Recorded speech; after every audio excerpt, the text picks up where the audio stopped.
Good morning, everyone, and welcome to a little bonus stream. I haven't done one in a little bit, probably about a week or so. So I figured today was a good one to just, maybe do a couple hours, hang out, solve a mystery, maybe two if I'm lucky. Hope you're all doing well today. It is Tuesday, and we're getting into the week already, so that's always fun, getting into the weekdays. At least it's not Monday anymore. That's how I look at it. Hope you're all doing well. Hope you're gonna have fun just kind of hanging out here. Excuse me. Gonna try to get through at least case number 4 today. We'll see how that goes. So, not gonna really take up too much time, chit-chatting about this and that. We're gonna kind of just get into it. So let's go ahead and switch to the big screen. And we'll do just that. We ended on Sunday. We're technically started into the 4th case, but we haven't learned anything about the 4th case yet, so it's still a mystery as to what we're going to be getting into. So let's see what we find, shall we? The Abbey Grange affair. All I remember is that it was raining, and then there was something Holmes was trying to explain to Watson to convince him about this case. And does she not leave that window, and why is it not raining over there? I agree with you, Toby, that Watson's shoe is preferable to Mrs. Hudson's cold cuts. Okay. The letter is on the table, Holmes. You should take a look. Is it? Which table? Ah, that table. Major London to Sherlock Holmes. A wax seal with the monogram E.B. The Brackenstall family coat of arms. Interesting. No idea who that is, but, I can tell from Lestrade's handwriting that he was in a hurry when he wrote this letter. Ah.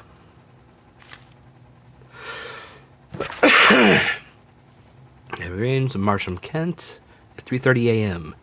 Dear Mr. Holmes, I should be very glad of your immediate assistance in what promises to be a most remarkable case. It is something quite in your line.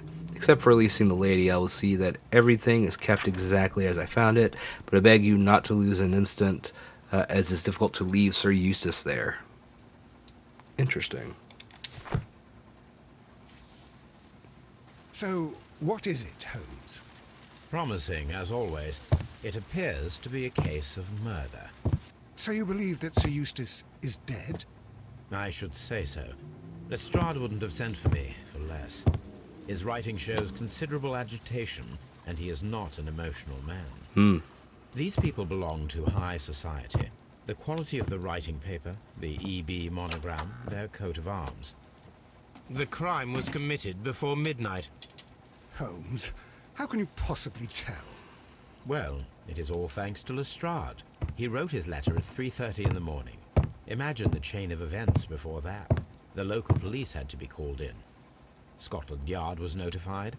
Lestrade himself had to make haste there, and finally compose the letter he sent to me. All of that makes for a fair night's work. Pretty It makes obvious sense. deduction, yeah. Lestrade also speaks of the woman he released. That seems to indicate that she had been held somewhere during the crime. Much time has been wasted. Let us find a cab and go to Abbey Grange immediately. I live in hope of an interesting morning. Well, I guess we're going to Abbey Grange.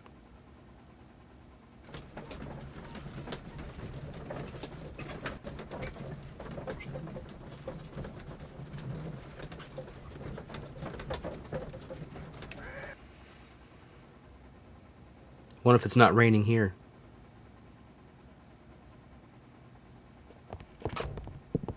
Seems not. Ah, Mr. Holmes and Dr. Watson, here you are. I'm very glad that you have come, but perhaps I should not have troubled you after all. And why is that? Lady Brackenstall has come to her senses, and she has given so clear an account of the affair that there is not much left for us to do. You remember that Lewisham gang of burglars? What, the three Randalls? Exactly. The father and two sons. It's their work. They stole a silver service, which is of great value. Sir Eustace Brackenstall is dead, then? Yes. His head was knocked in with his own poker. A Ew. violent act of aggression. Yes, the poor lady. She has had a most dreadful experience. She was assaulted and tied to a chair. But I think that you would best see her and hear her account of the facts. She's in the morning room with her maid to raise her right. Where is the body of the deceased? In the dining room. We haven't touched anything. All right, I'm going to examine it. Very good, Watson. So I guess we're going to be interviewing then. Okay. What a lovely visage. Sir Warthen Brackenstall. Lord George Brackenstall.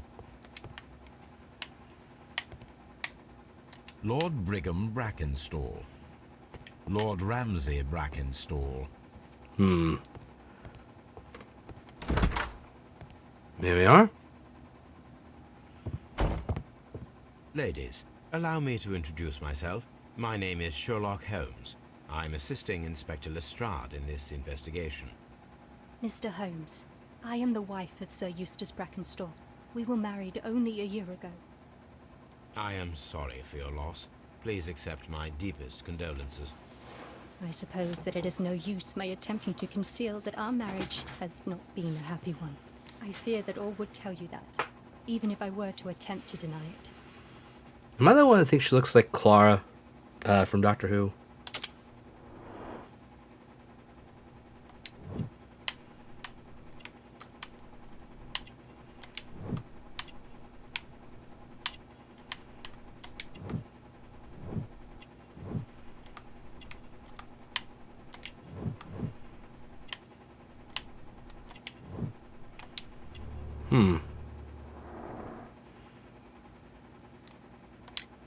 Can you describe to me the events of yesterday? So we have an evening? abusive relationship. Really necessary. Lovely. I have already told Inspector Lestrade all that happened. Yes, madam, it is. I will tell you then. Sir Eustace retired about 10:30. I sat in this room until after 11, absorbed in a book. Before I went upstairs, I entered the dining room to fetch a candle and... oh God. Please, go on.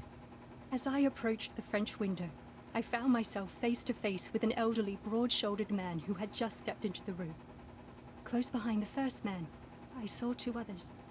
One of them struck me a savage blow with his fist and felled me unconscious to the ground.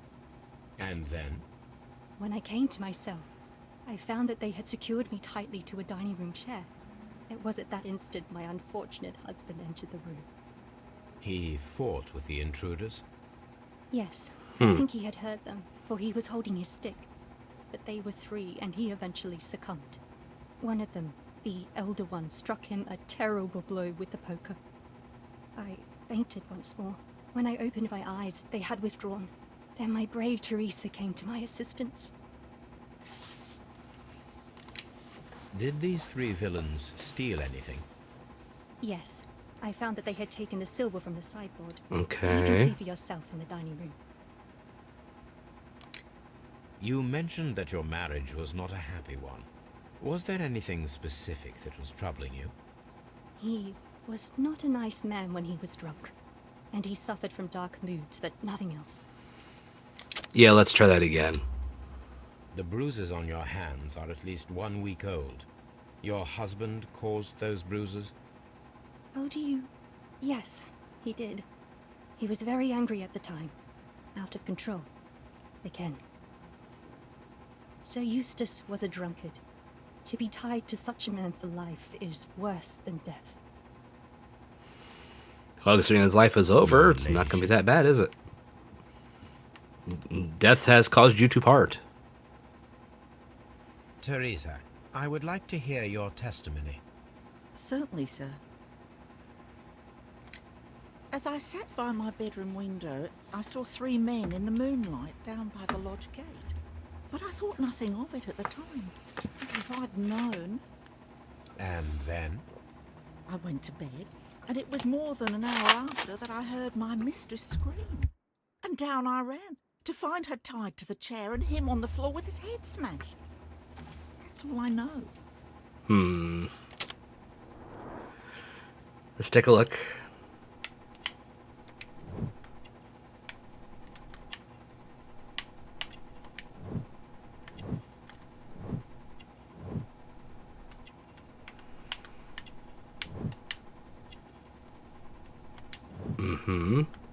Coffee stain, carrying wrinkles. What are we missing?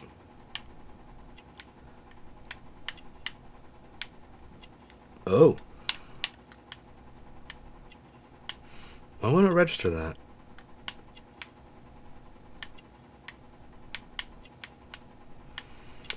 Where's the last thing?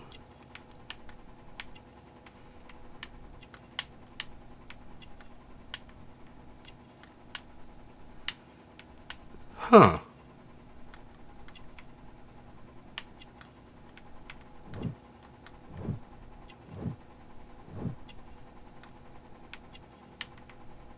No, I'm not going to skip it. There's something I'm missing.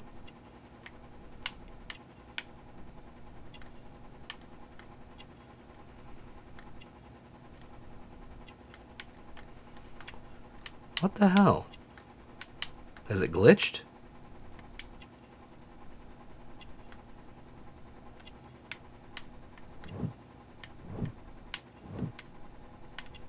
There it is.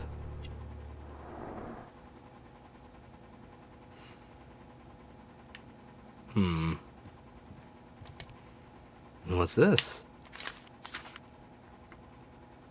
The Randall gang is back on the street. Less than a fortnight ago, family of burglars, the Randalls, as they are known, made their reappearance by way of a brutal but successful intrusion into one of the wealthier homes in Sydenham. The police are already on their trail. However, the details of the crimes are being kept confidential, including that of the name of the victim. The witness was able to provide a precise description of the three men. This gave the police a chance to complete their profile of this family of delinquents. This is 5 pages long. Jeez. Take the liberty of reminding our esteemed readers about this highly dangerous band and to provide the full description. As the gang has been in business for some considerable time. Family of 3, a father and his 2 sons. The elder, Jack, is a man in his 40s, nerdy gray-haired, while on average height and build. Being the mastermind of the burglaries, he retains control over his sons, both of whom are close in age but very different appearance. The first son, William, is tall and broad shoulders with a small, proportionate head. The younger brother, Melvin, is of a somewhat weaker constitution and is as skinny as a rake. The gang is wanted not only for their frequent thefts and break-ins, but for the exceptionally brutal pirate career they enjoyed before returning to England. Be alert, and may your valuables stay safe. The description of the Randall gang provided by Lady Brackenstall is identical to the one in the Times article. Suspiciously so, maybe?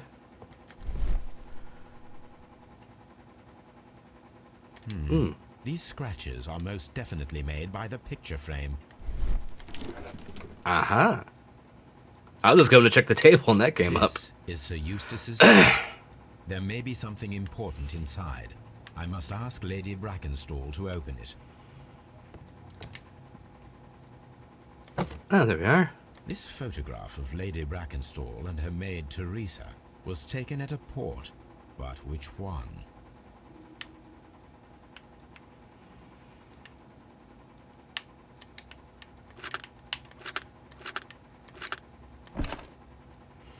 So the lady and her maid came from Australia a year and a half ago on this ship. I'm sure she'll never notice.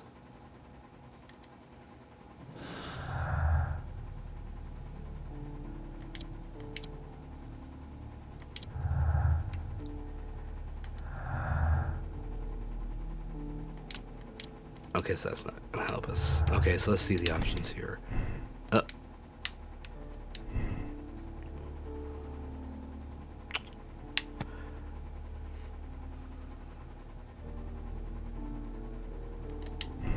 Not sure on that one yet. Let us keep looking.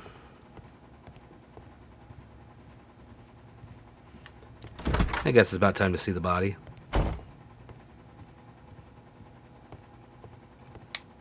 Baron Lyndon Brackenstall. The Brackenstall family seems rather austere. You think? You should examine the body of Sir Eustace Brackenstall. Should I? So, Watson, what have you learned from examining Sir Eustace's body? Well, I can confirm that the death was instant. Sir Eustace was facing his attacker when he received the blow to his head. There are no other apparent injuries.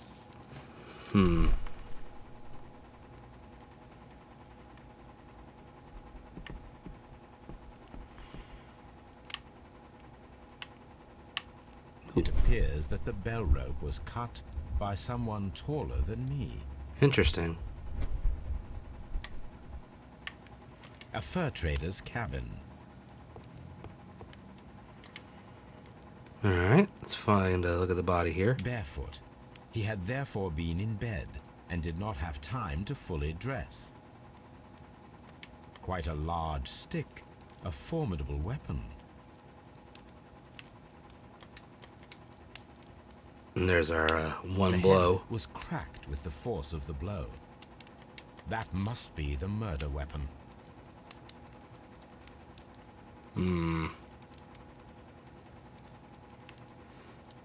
Is there anything else that's missing on the body? Nope, something I've missed.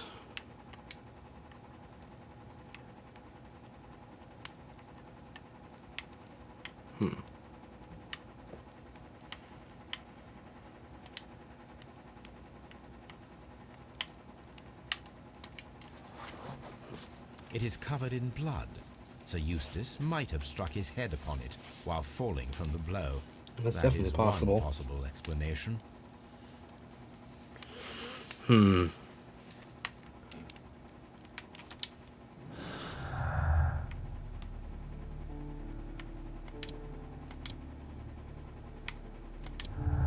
we have the poker.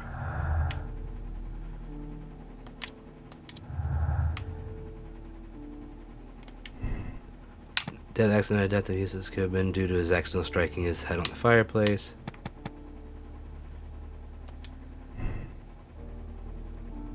And we still haven't got much else yet, so let's go ahead and keep moving.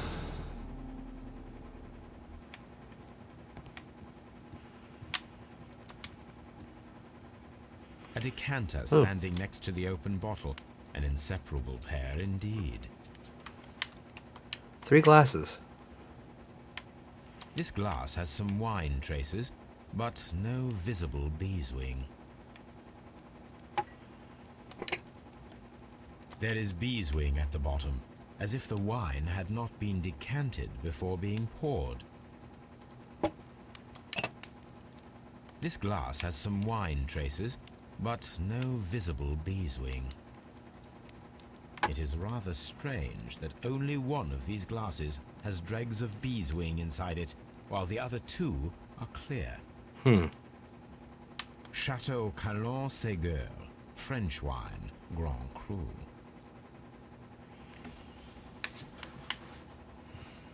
So one of the glasses isn't like the other 2 when it comes to the contents. A deer hunt. A fur trader's cabin. Sailor's knot. That's interesting. This rope was handled by the murderers. We need a scent hound to follow their trail. I will take it with me. Well then. This is the chair that Lady Brackenstall was tied to.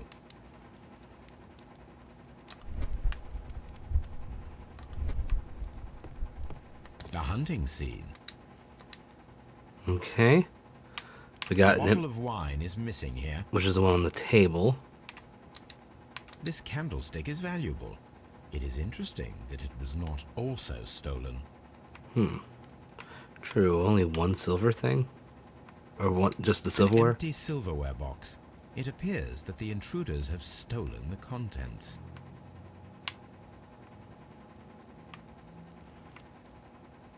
I feel like there's something missing. These wine bottles are expensive and mostly from France. The criminals did not thoroughly ransack the house. They only took a little silverware. Why, though? See, that doesn't make as much sense. The hunting scene. Okay, it's possible that this is the way they came in.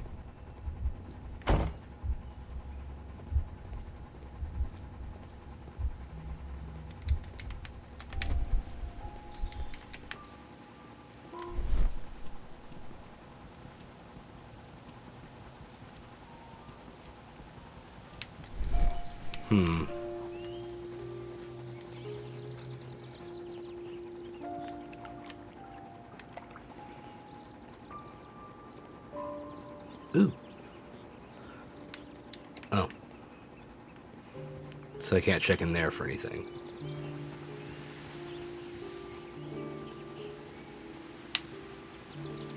That's the entryway.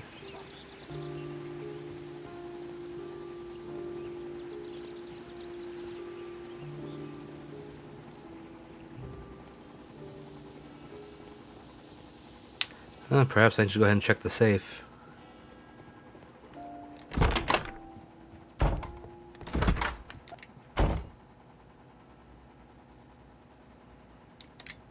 There are 3 glasses on the dining room table. I was wondering if... Oh, I forgot. When I came to myself the first time, each of them had a glass in his hand. They might have been a father and his 2 sons. They talked together in whispers, and then they left.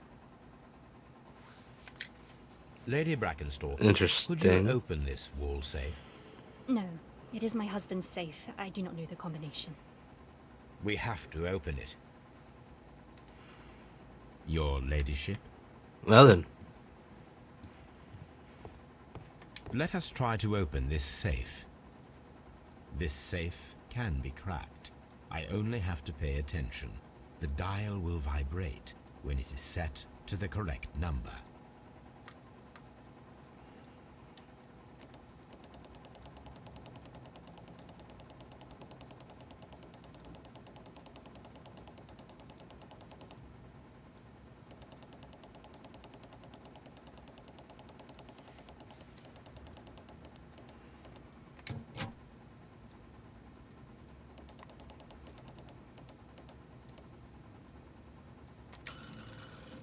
Okay, we got that one.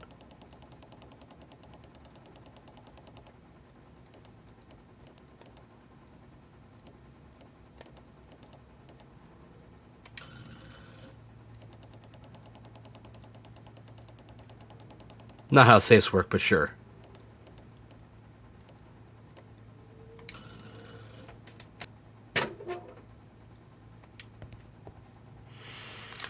Oh, okay, we got a medical report. Your current physical and mental state is of great concern. There's several signs of hepatic decompensation. The last time that we met, your eyes were bloodshot and your skin was tinged with yellow. There's a particular odor from your breath that is common in those suffering from liver damage. Then there are the lung abscesses that we had discussed. The leg cramps you described to me are caused by an alteration to the nervous system, which in turn is caused by an excess of alcohol. That includes the tremors. Your liver seemed excessively hard at the time of your examination, which is a sign of an evolving cirrhosis. There are also signs of ascites, fluid in the perineal cavity. I am so not a medical person, which are evident with your swollen stomach. The pain beneath your left rib indicates a pancreatic malady, which may lead to fatal or fulminant pancreatitis. Your condition may pose a risk to others. Your excessive alcohol consumption lowers your self-control and heightens your aggression. I am available to help you with this problem. There are a number of treatment options. Antique coins, possibly of value, but they're scattered without care. It is common practice to keep one's valuables in a safe behind a painting. It should not really pose a challenge for a criminal.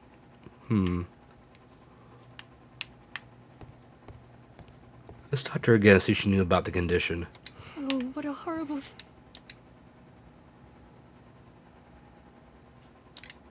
Sir Eustace's doctor speaks of his violent behavior.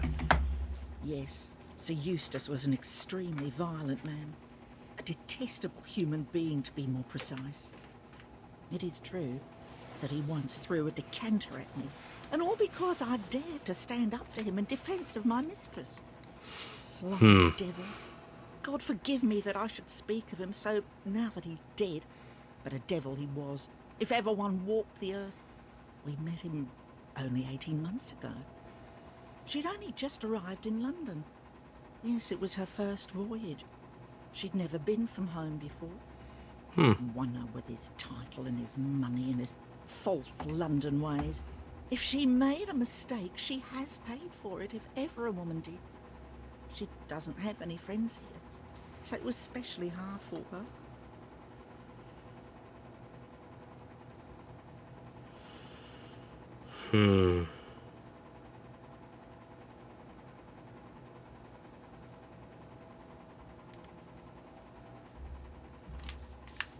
Sorry, I was checking something.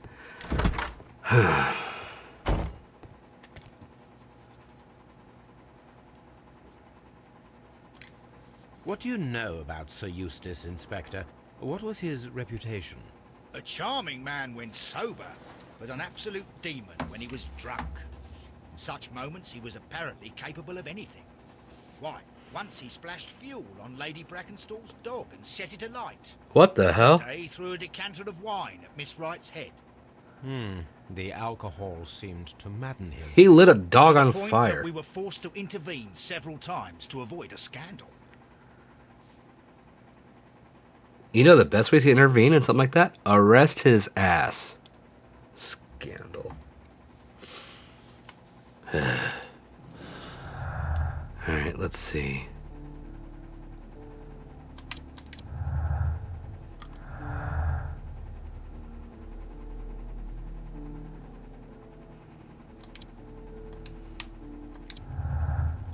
Okay.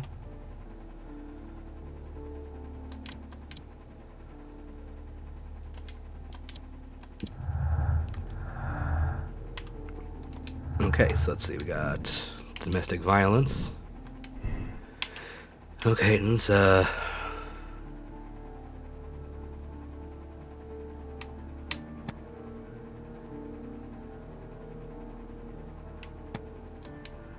with no acquaintance for the moment.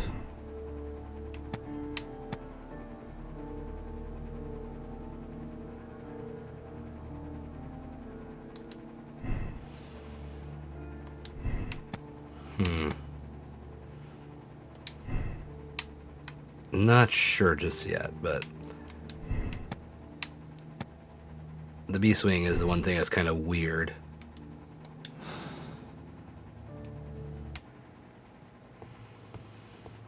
I don't think there's much else to look at in here at the moment, so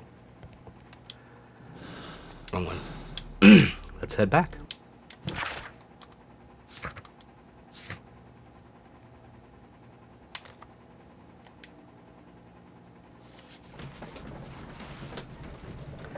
We must get to Toby. The best nose in Britain.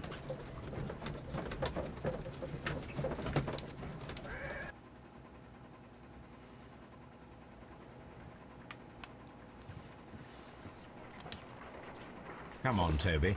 We need the best nose in the British Empire on this case. He's a good boy. Let us see how the rope was cut. The fibers at the end of the rope are smoothly cut. Let us try to find out what tool was used to cut the rope. Maybe a knife? If I cut the rope with a knife, it matches the original. Oh. First try. I was thinking it might have been those like wire cutter looking like pliers. Guess I was wrong.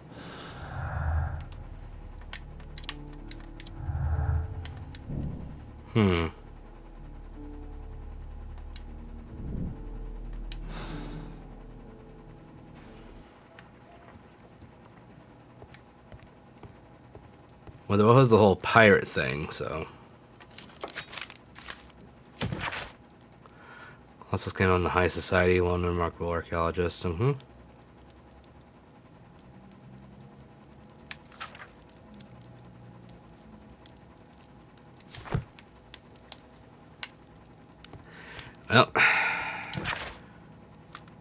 yep. Back to Abbey Grange. Now we got good old Toby with us.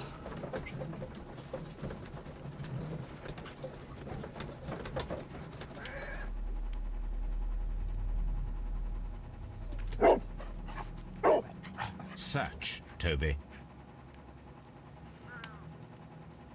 Oh, we're in doggo mode.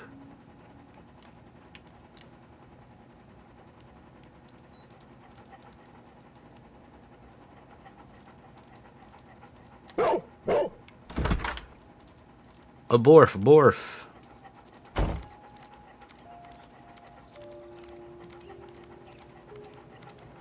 Okay, so we go this way.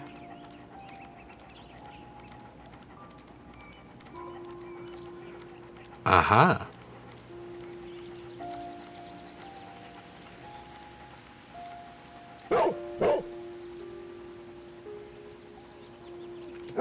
The intruders entered the shed for some reason when they were making off with the silverware.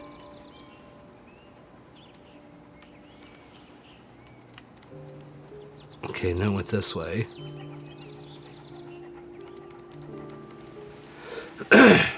Pardon me.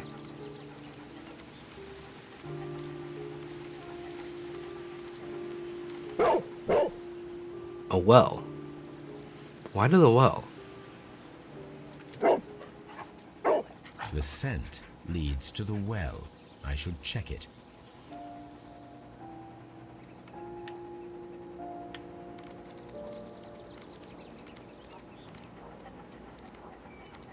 So it keeps going towards the wall.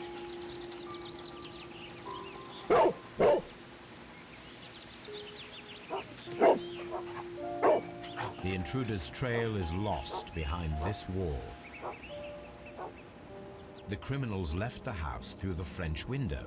They walked to the shed, then across to the well, before fleeing by climbing over the wall. I wonder why they chose such a winding route. Seems we should be checking these things, huh? Good boy. The intruder's trail is lost behind this wall.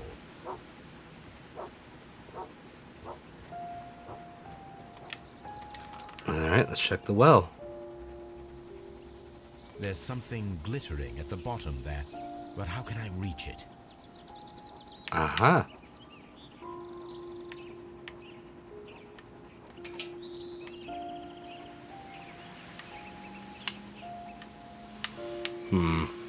If only I had something. Well, that's not gonna work then, is it? Alright, shed time. Let's see what's in the shed. Why were they over here?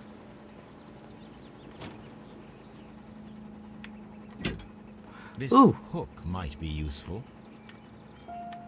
Small gardening tools, nothing of great interest. Bags of seed. Some empty bags were recently moved. Oh. This old suitcase sounds hollow. It must be empty. Oh. That's it? Okay. Well, now we got the hook. Should be able to pick up whatever's down here, I'm guessing. There's something.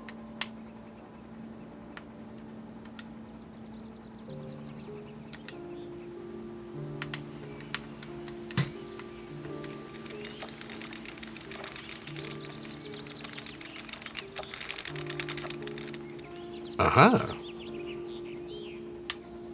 Silverware. This is hardly a coincidence. They dropped it down there?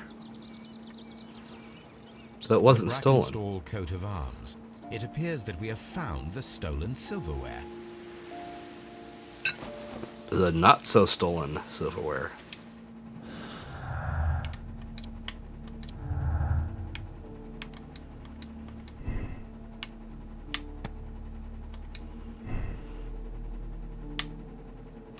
Yeah, this doesn't seem right.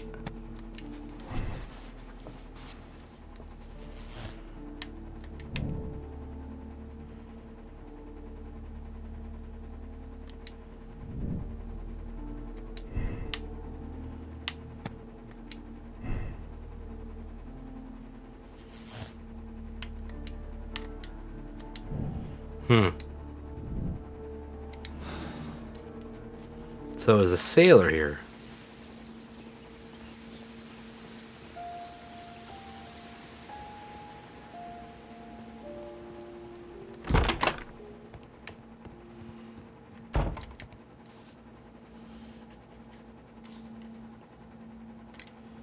Inspector, I have recovered the stolen silverware We're just that talented. You are a wizard, Mr. Holmes. And where is it? in the garden well. Excuse me? Unique, isn't it? Rather absurd. What is the point of stealing silverware and then throwing it down into a well? Perhaps it was used as a temporary hiding place, or simply the thieves wanted to get rid of it. It is up to us to solve this mystery. Yeah,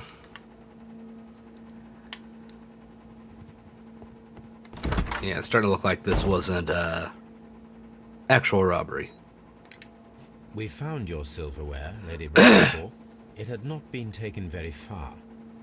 Is that true? I am very thankful to you, Mr. Holmes. Your ladyship?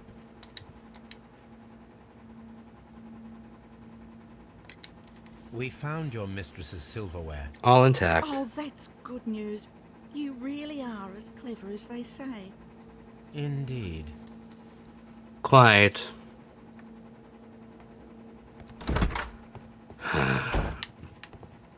Holmes, don't look at me like that. I don't know what to think about all. For a second, that was Watson. I didn't realize that he moved. Oh yeah, Toby's still over here, isn't he? Good old Toby. Do a quick pet. Brave Toby. The best nose in the British Empire. Yeah. Alright, back to Baker Street for now.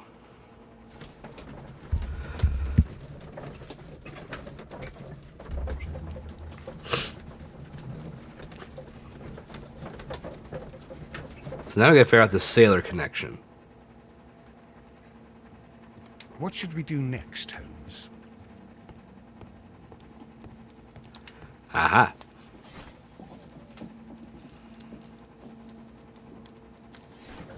Newspapers. 1893. There we are, Rock of Gibraltar. The Rock of Gibraltar, a bulk carrier from the Adelaide, Southampton, London line, Cunard Building, James Street, London, has returned from a 6-month voyage through India, New Zealand, and Australia. The ship brought to England Miss Mary Fraser, the heiress of the Fraser family, owning land in 10 mines in Australia. This reportedly beautiful young lady is presently engaged to Sir Eustace Brackenstall, one of the wealthiest gentlemen in Kent. Here it is.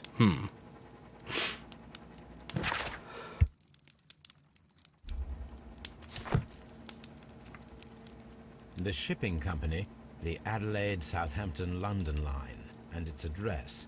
Interesting. It must be the place where they keep the records, including the one for the crew of the Rock of Gibraltar. I think that if you pretend you're from Scotland Yard, they'll give it to you without any problems. But I have another solution. I'll call in the specialist. Aha. It's time once again to call in our crew. Wiggins, if you will. Wiggins, could you come upstairs, please?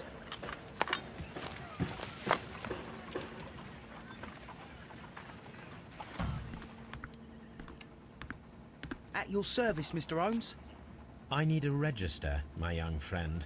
If you could borrow it, there will be half a guinea for every one of you.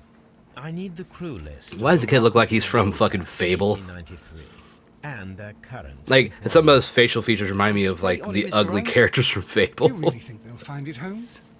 My secret police is better than the Yard in many ways. They're more discreet and get into tinier places. Here it is, Mr. Holmes. But we can't take it back. It's too risky. Put it on the table. I'll take care of it. Good work, young Wiggins. Do we give him some shiny guineas?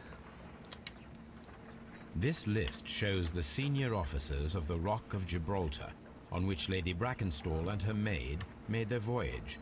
Lady Brackenstall does not know anyone in England. This must mean that someone on this list is our mysterious visitor. And these are the lists of the senior officers of the Adelaide, Southampton, London Line ships. Let us find out who was in London upon November the 7th. Okay.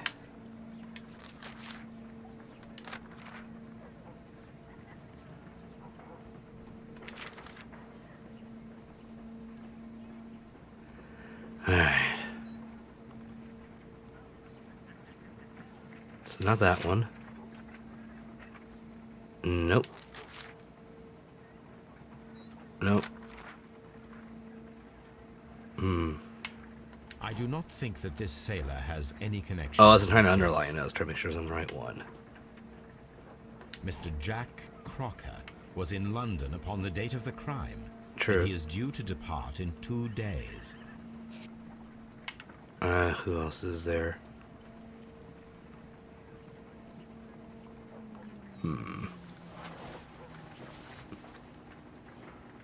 So, Jack Crocker.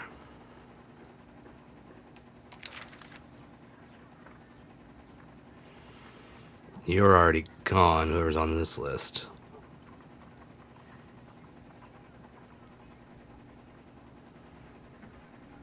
This officer is still at sea, therefore he cannot be involved. Very true.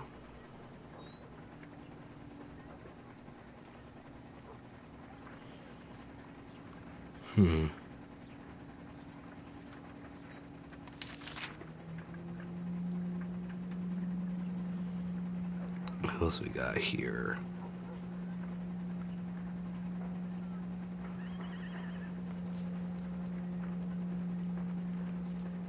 This officer is still at sea, Okay, therefore so he cannot be that's another one eliminated. This officer is still at sea, therefore he cannot be involved. Let's go to the next one. This officer was on a ship that sailed half a month ago. He wasn't in London at the time of the crime. Cuts another one down. So we have what? Herbert Whittingham, or sorry, Whittington, and Charles W. There we are. Come on, click on it. This officer was on a ship that sailed half a month ago. He wasn't in London at the time of the crime.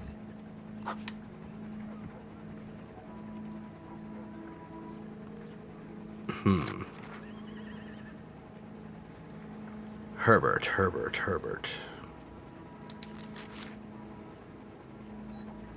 This officer is still at sea, therefore he cannot be involved. And by process of elimination. Captain Jack Crocker is our mysterious visitor. He was the only one around at the time of the murder. All right, then. This Crocker, do you think... It would be interesting to meet him. Our young friend should be able to find him. Well, then, let's go ahead and do that. Wiggins, could you find a way to bring this Captain Crocker here to us? Here? Holmes, that could be dangerous. No problem, Mr. Holmes. And there he is. Any second now.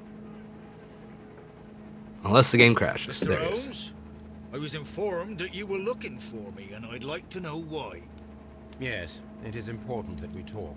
You will soon understand why. Let's take a quick look at him, shall we?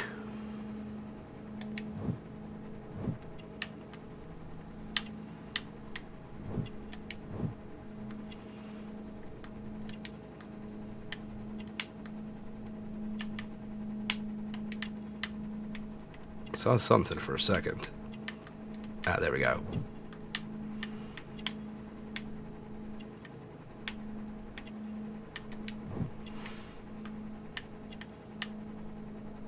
Clean boots he has.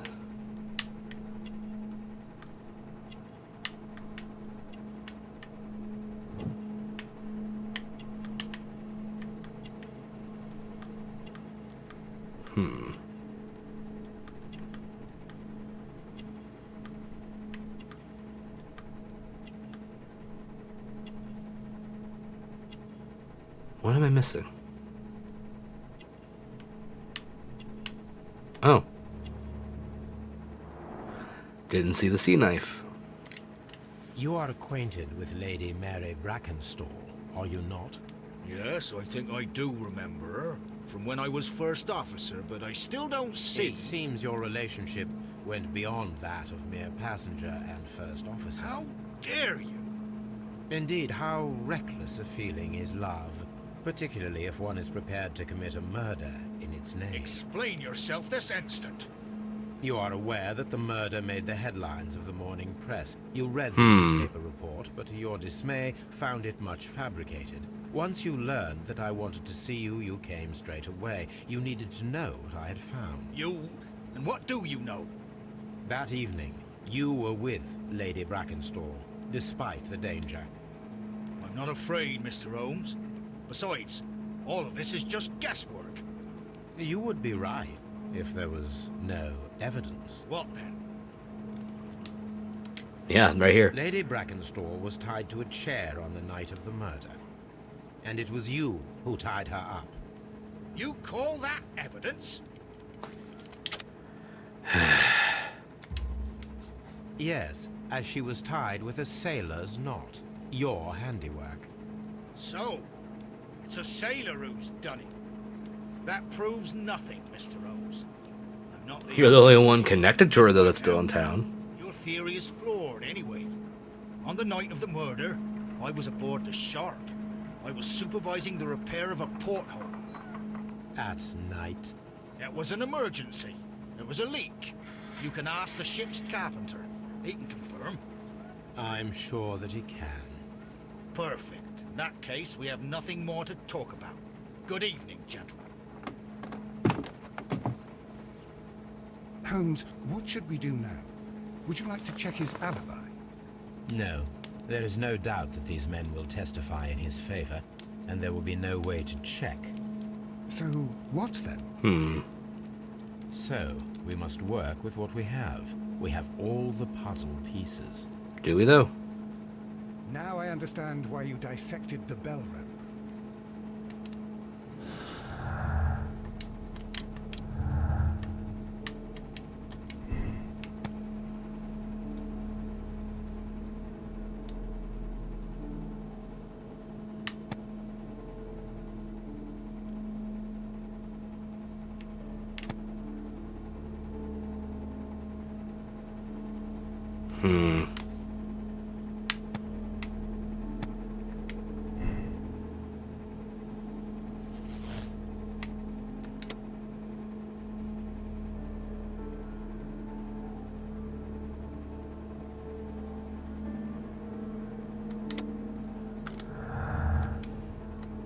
Okay. Let's see.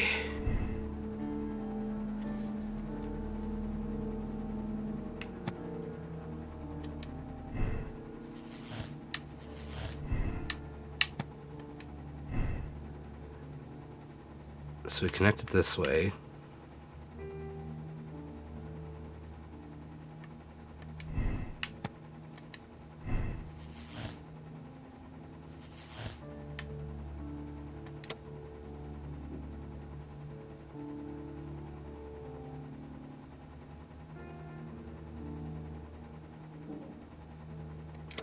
That doesn't make sense with the knot, though.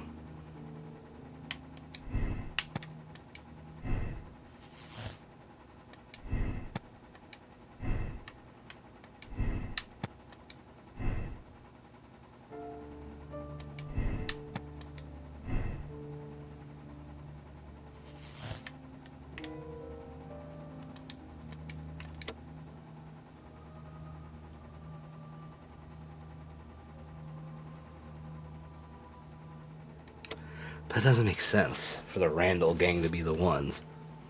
They wouldn't have just left it.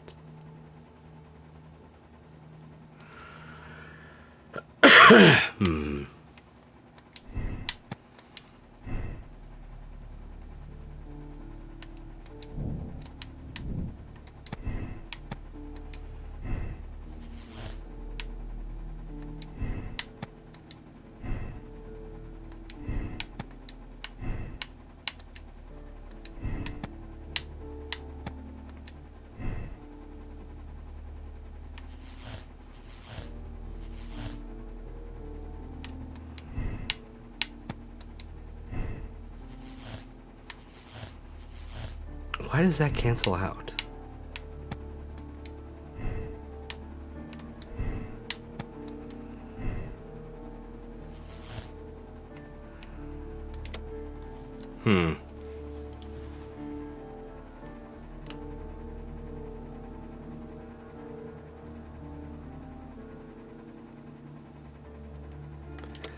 Okay, she was tied up.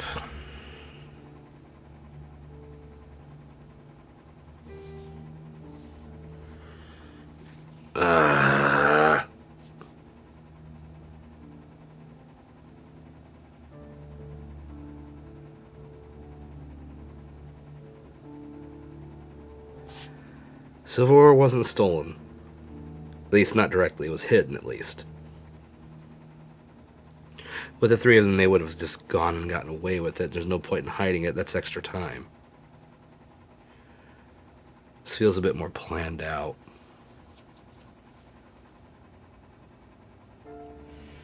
But at the very least, we know it wasn't them because of Toby's nose. So I'm gonna lean towards it being... Excuse me. Me and the captain.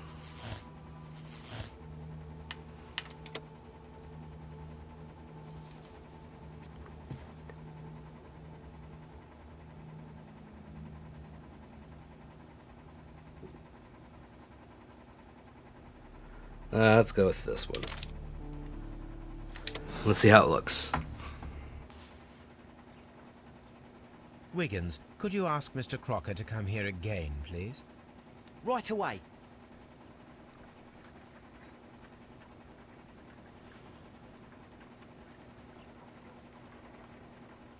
Why did you make me come here again, Mr. Holmes?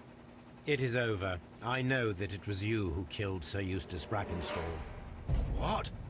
I know because of the height at which the rope was cut. The knife used was a sea knife. The knots were sailor's knots, and not least the sheer force that was put behind the killing blow. Yeah. And because you are the only one who knows Lady Mary Brackenstall in London. And because you love her. It's true. It is time for you to tell us the whole truth. I admit that I loved Mary madly from the first day that I met her. But I never did come to visit her, for I believed that she was in a happy household. When I talked to her maid, who told me everything, I was insane with rage. I was due to set sail for 6 months away. I wanted only to see her again. But it turned into a damnable nightmare when he barged in. Jeez. He dared raise his hand to her. He was not even worthy of licking her boots. Oh, I regret nothing. I admit I killed the monster out of love for her. She will forgive me if she is able. Lady Brackenstall already forgave you. Yeah, she really didn't say a thing. Mary. But that makes her an accomplice as well as her maid. It places her in danger yet again. Mr. Holmes. You would not have managed to protect her. Till I die, do you hear me? Here is a letter that sets everything clear. And it is the one that should be disclosed to the police. I am the only culprit. Mary had nothing to do with it. Now it is time to end this.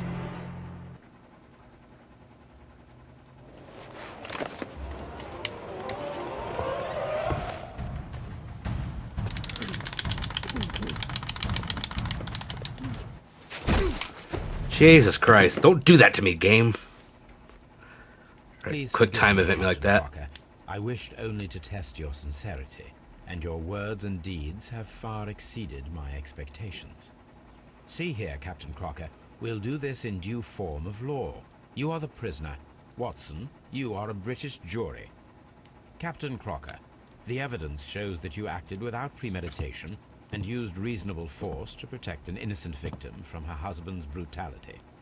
Your devotion pushed you to attempt to kill yourself in order to protect the one you love. Now, what say you, gentlemen of the jury? Not guilty, my lord. Vox populi, vox dei. Jesus you are Christ. acquitted, Captain Crocker. So long as the law does not find some other victim, you are safe from me. Mr. Holmes. It is a great responsibility that I take upon myself, but I will give Lestrade an excellent lead, and if he can't avail himself of it, I can do no more. Come back to your lady in a year, and may her future and yours justify us in the judgment which we have pronounced this night. I can deal with that. Inspector, I'm afraid that the murderers have escaped us. What? Do you mean to tell me that you failed? Never thought I'd live to see the day. I mentioned the murderers, not the case. It is obvious that the crime was committed by 3 criminals who cannot be the Randalls. You really think so? You only need to find a gang of 3 thugs wandering around. I can trust you to do that. If they exist, I'll catch them. You'll find someone, I have no doubt of it. Goodbye, Inspector. I mean, he straight up admits to it, so, you know, yeah. I think we got it right this time. Went pretty quick. Still a little time. Only been going about an hour, so... Well, a little over an hour. Let me see here, time-wise. Do I want to keep going? Yeah, why not? Let's do another one. Let's do the next case.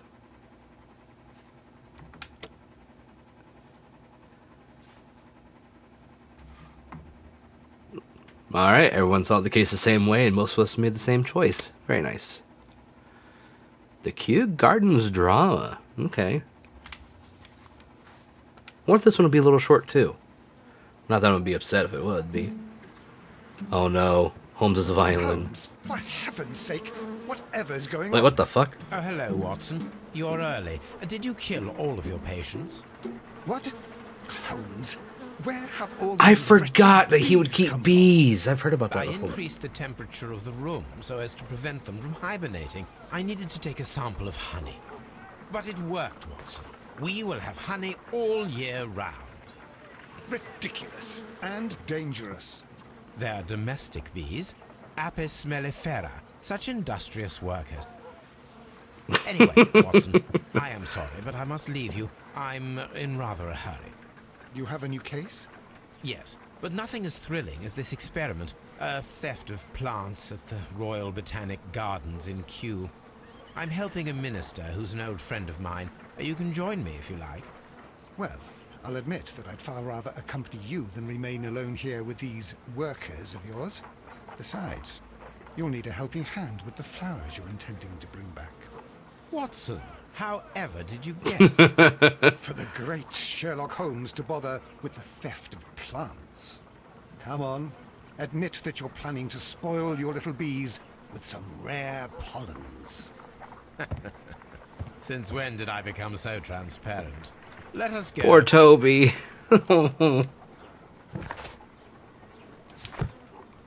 So dumb. Like, makes sense for Holmes, but it's so Toby, dumb. I wasn't aware that you were Watson's new literary agent. Oh. Oh my god. Is it still just there? Why? Like, you have a night sky you could look at sometimes, or like, there's like people. If you're gonna people watch, not in people's windows, please. Let's see what the letter says about the last case. While I found the courage to write you a letter, I can scarcely find the words to express my gratitude for your kindness. On a terrible day, I believe my life to be ruined, but at the same time, I realized there was there to be one person in the world who truly loved me and who I loved in return. His name we both know. He is Captain Jack Crocker. His love has given me true reason to live. Even if we cannot be together in the end, none of this could have happened without you, Mr. Holmes. I mean, You technically can if he comes back. It's not literally over. And let's go to the Kew Gardens now. Nothing like a nice bit of, flower viewing. It's rather pleasant when you get the right group of people together and the right kind of flowers.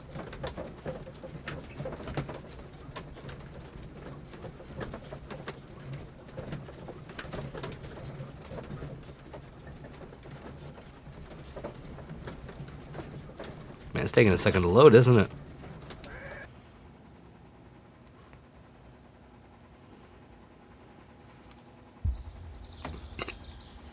Well, Holmes, here we are at the Ooh. Royal Botanic Gardens. There's no doubt that this place is beautiful. But are you really intent on investigating the theft of the plants? Yes, of course.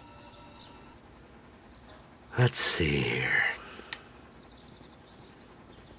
Hello, arguing people. Don't touch anything else, is that clear? Just go and get a bucket of fertilizer. And without turning it over this time. Good day to you, gentlemen. How may I help you? If you are here for a visit, please do come back on Sunday. I am afraid that it cannot wait. My name is Sherlock Holmes, and this is my friend and colleague, Dr. Watson. We are investigating the theft of plants that took place here 5 days ago. A remarkable collection, I believe. So you're the one in charge, eh? A small favor for a friend. Now, to whom do I have the pleasure of speaking? I am Martin Hamish. I am the Deputy Director of Kew Gardens. And that fellow yonder is Albert. He works here. I am delighted to meet you. What can you tell us about the plants? They were rare and exceptional plants. We presented them at our last exhibition. We haven't removed the stand yet. It is still in the large glass house. We only learned of their disappearance the evening after the exhibition, and nobody saw anything. No doors were forced? No, but I would imagine that for a thief it would be fairly easy to gain entry, for there are no guards here. Well, if you don't mind, we will take a look. Now, you say that it is in the But large why glass flowers? house. Yes, the one just behind me. Just a second, since Albert has nothing else to do. Albert, show these gentlemen where the exhibition was held. How many people work here? Only myself, but occasionally 2 students, Albert, whom you have met, and Miss White. All right, Albert. Show us the way. Here it is. This is the place where the stolen plants were exhibited. Thank you. Is there something the matter? Yes, there is. All right, the plants were valuable and rare, but it seems to me that the tragedy that took place here only 2 days ago has been entirely forgotten already. Wait, what? What tragedy are you referring to? The director of Kew Gardens, Mr. Montague Dunn, he died here just 2 days ago. Oh, wow. We're very sorry. We were not aware. The two of you were good friends? He was my father. Oh dear. Our condolences. We should not be troubling you. Please do excuse us for the intrusion. You say that he died here, in the large glass house. Holmes? Yes, just here, near the door to the colonial collection. He suffered a heart attack. Just like that. So suddenly. It was terrible. Excuse me, gentlemen, but I cannot remain here. If you need me, I'll be in the reserve. That's the room next to the front of the large greenhouse. Of course, we understand. Jesus. The plants were here. All of them were stolen. Well, that sign didn't help. Do not touch. What should we do next, Holmes? Let's see the plant list. Here is a list of the stolen plants. 10 of them.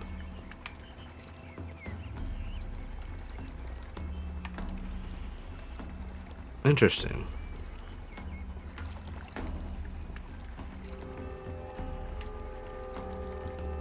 According to Albert, this is where his father, Montague Dunn, was found dead. This sign is broken. Something heavy was dropped upon it. Probably a body. The traces are thinner in some places. These boot marks are fresh. It appears as though someone was dragging their feet. The footprints reveal that someone staggered here. Yeah. Very likely the person had a heart attack. The door was smashed at shoulder height. This door handle is new.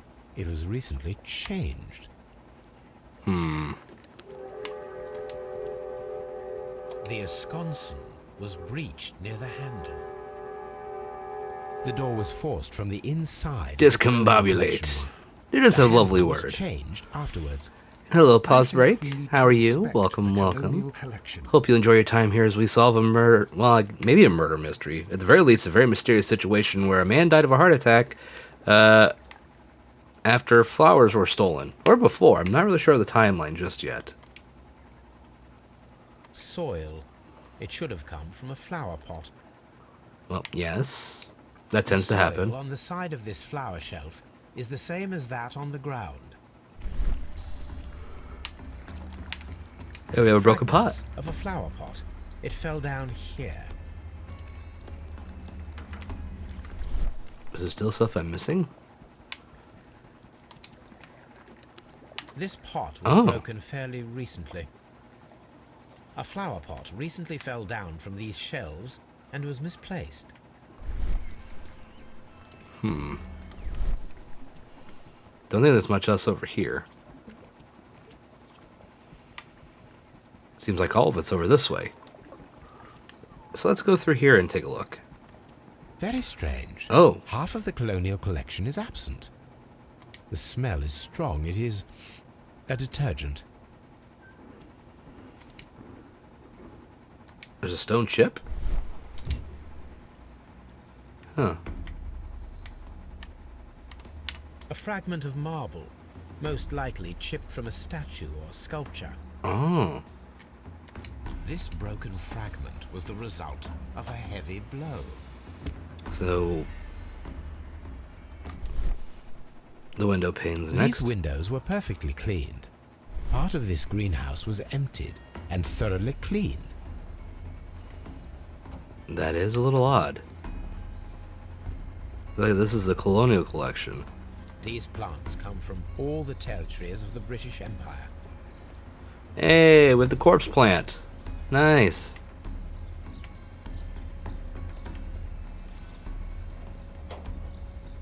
Is there anything else I'm missing? This is one of the outlets of the ventilation system.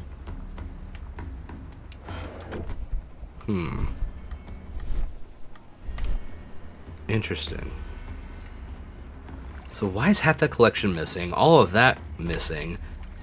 And then we have somebody that died here. All within a matter of days of each other.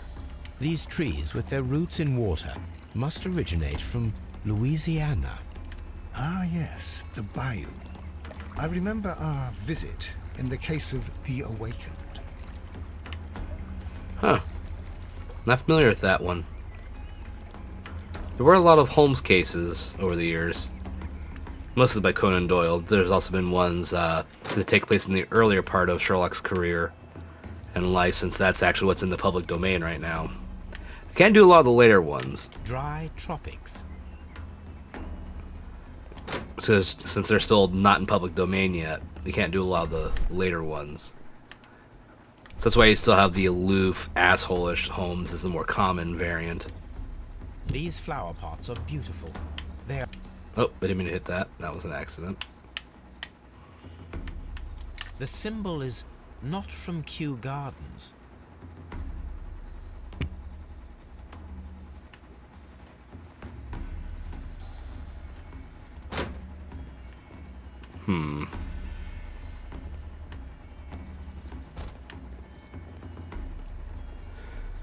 Yeah, the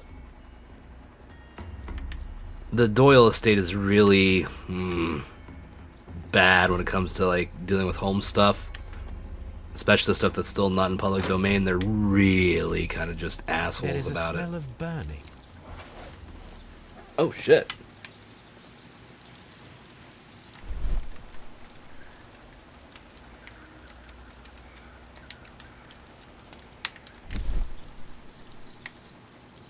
The symbol is Not from Kew Gardens.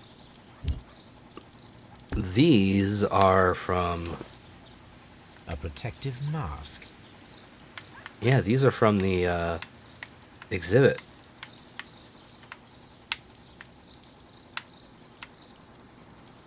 Someone set it alight, but it did not burn. The plants were set alight fairly recently. Some have not completely burned. The remains of a picture frame. A broom handle was half burned. A door handle? Why would anyone throw such a thing in the fire? I'm trying to hide some fucking The door evidence. handle to the colonial collection and that of the fireplace are made of the same material.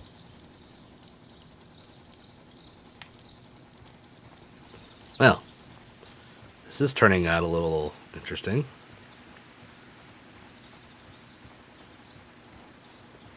Crap.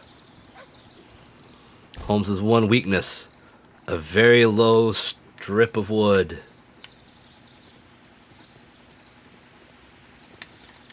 Ah, it's the map of the gardens. Colonial collection. And this Water is lily greenhouse. This is where we started. That's right, the collection's on. And we went this Dry way. tropics. There's a seed house up here. Seed house. Ventilation system. Nursery. Palm house. We didn't go to the palm house. Director's office, cloakroom, and laboratory. A map of Kew Gardens. I don't think there's anything else here.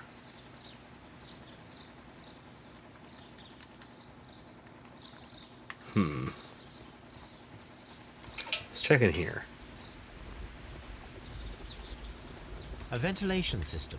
It should regulate the temperature of the staff buildings. A water tank. Okay. Not much there, I guess. Locked. Ah, can't go in there then. Probably later.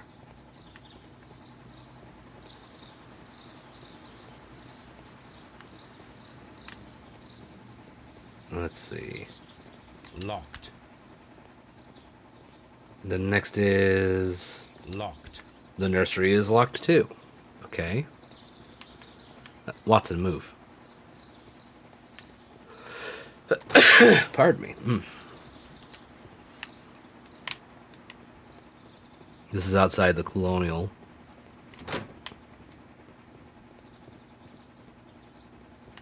Here we are. Locked. Oh, shit. Locked. Everything's locked. Well, let's check out the palms real quick. See if there's anything else to deduce. Can I help you, gentlemen? No, not at the moment. You're in the way again, Watson.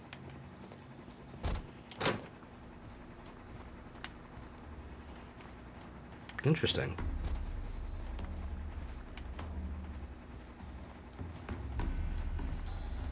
So nothing to really look at in here then. Okay. Let's go talk to him about his dad.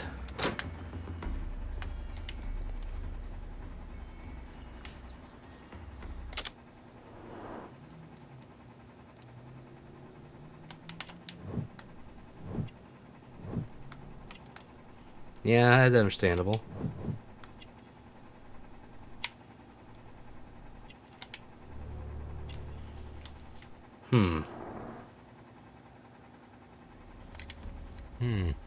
Do you work here? Yes, but part-time only. For I'm also studying botany at the University of London. Well, good for you. Following in your father's footsteps, then, that is commendable. Well, even if botany is not my strongest suit, there are people who say that I could be a good manager.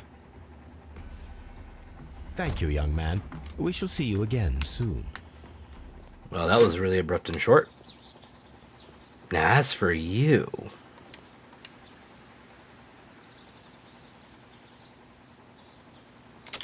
Let's look you over, shall we?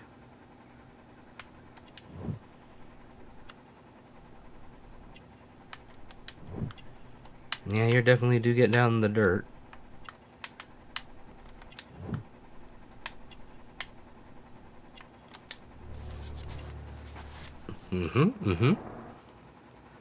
Seems about right. Albert told us about the tragic death of Mr. Dunn, the late director of Kew Gardens. Tragic indeed. His heart attack was quite unexpected. It is how they tend to work. They don't really, announce themselves too early and, give you a set time schedule. Would you unlock the doors for us? Do you expect to find the stolen plants there? I am sorry, but those rooms are private. Thank you, Mr. Hamish. We shall continue our investigation. Let's see. I guess we have to go back inside. Because it seems we're not done looking in here.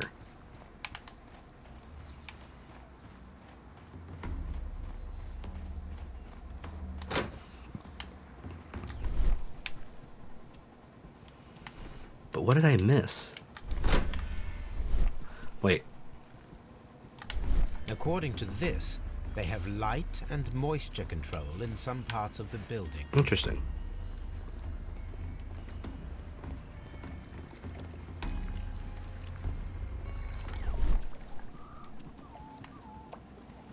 Take a quick look around. Because we found everything on this end.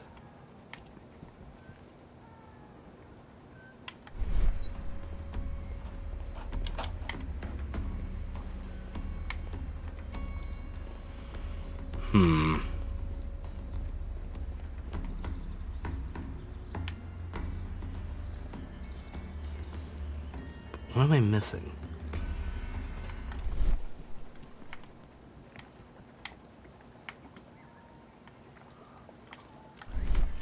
This sign is broken. Something heavy was dropped upon it. Blood. Someone fell violently against this sign, and they were injured in the clash. Most likely a head wound. Ugh. All the clues around here are quite suspicious. I need my imagination to make sense of it all. Okay. Oh. Okay. Here we go.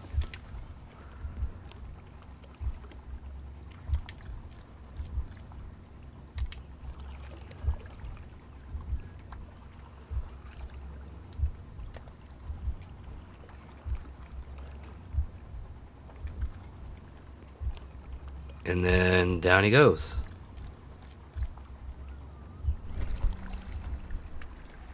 This reconstruction reveals a disturbing fact. Montague Dunn damaged the door of the Colonial Collection Room. He was in a panic, or the door was locked. Was it an accident, or a murder then, I wonder?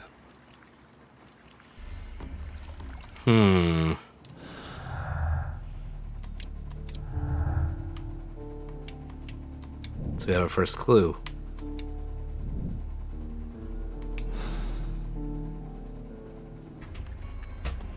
Don't know how we're going to run an autopsy on a body that's not here.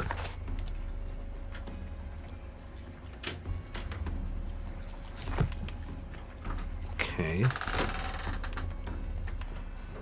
think this was the way we went last time. According to this, they have light and moisture control in some parts of the building. Go outside.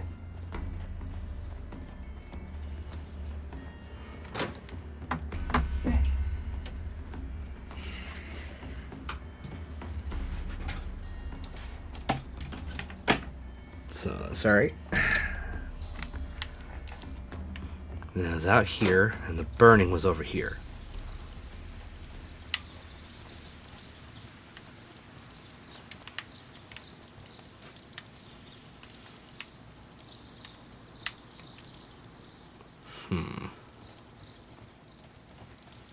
I haven't found the ones.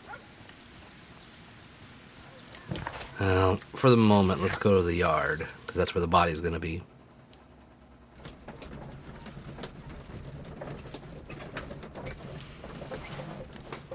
It'll be nice if we can finish this next case.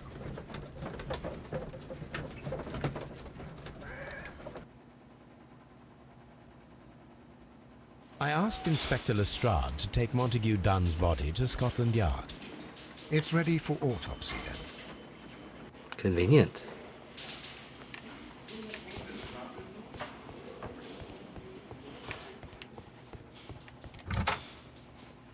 Now then, let's take a quick look here, shall we? It's body time. First of all, let us carry out an external examination. No redness, stings, or bruises. Nothing suspicious here. Okay, hands are clean. There is an injury to the skull, most probably caused by the fall in the water lily greenhouse. The vessels and the pupil of the eye appear quite normal. Look at that stash. The air from the lungs carries a faint floral aroma.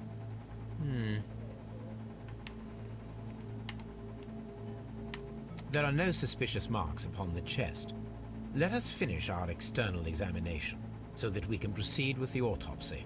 Now, let us examine the internal organs. Oh, here we go.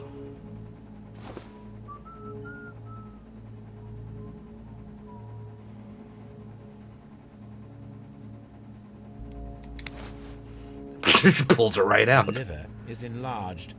It would seem that he was suffering from an alcohol addiction. The liver tissue is brown. There are no visible pathological signs. Just right back in. There is a small amount of content. I like how they're all just like He breakfasted lightly. not only a bloody short while colored. before his Just death. fit right in and out like fucking puzzle pieces. It's amazing. Jesus.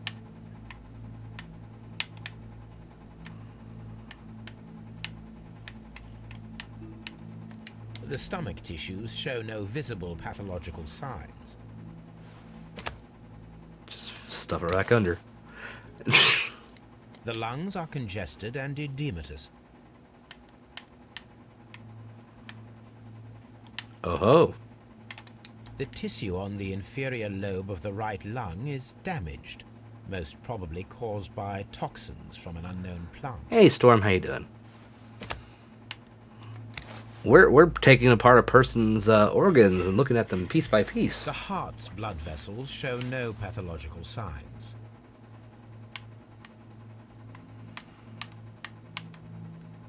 The heart tissue shows no visible pathological signs.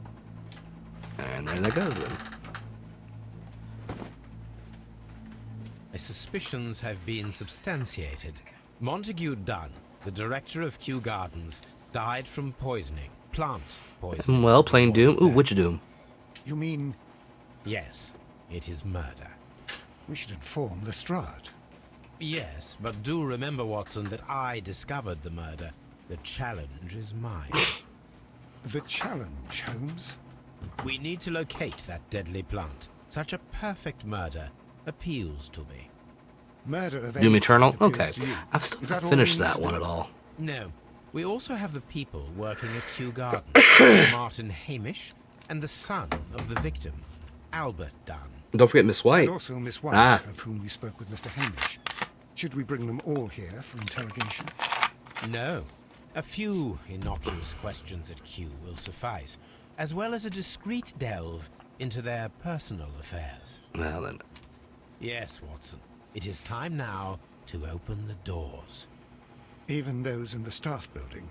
I suppose that is necessary. Oh yes, We very. should also be concerned with the victim himself. After all, we don't know very much about Montague Dunn. You're enjoying this already, aren't you? More than a little. Yeah.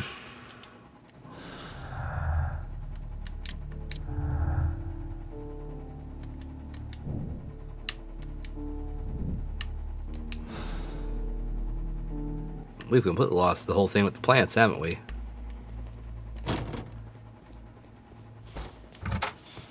Locked. I guess I'm not gonna tell Lestrade.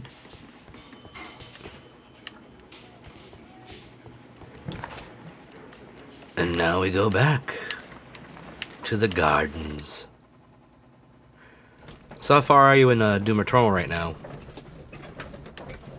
Are you still pretty early on, or you got a pretty good ways in now?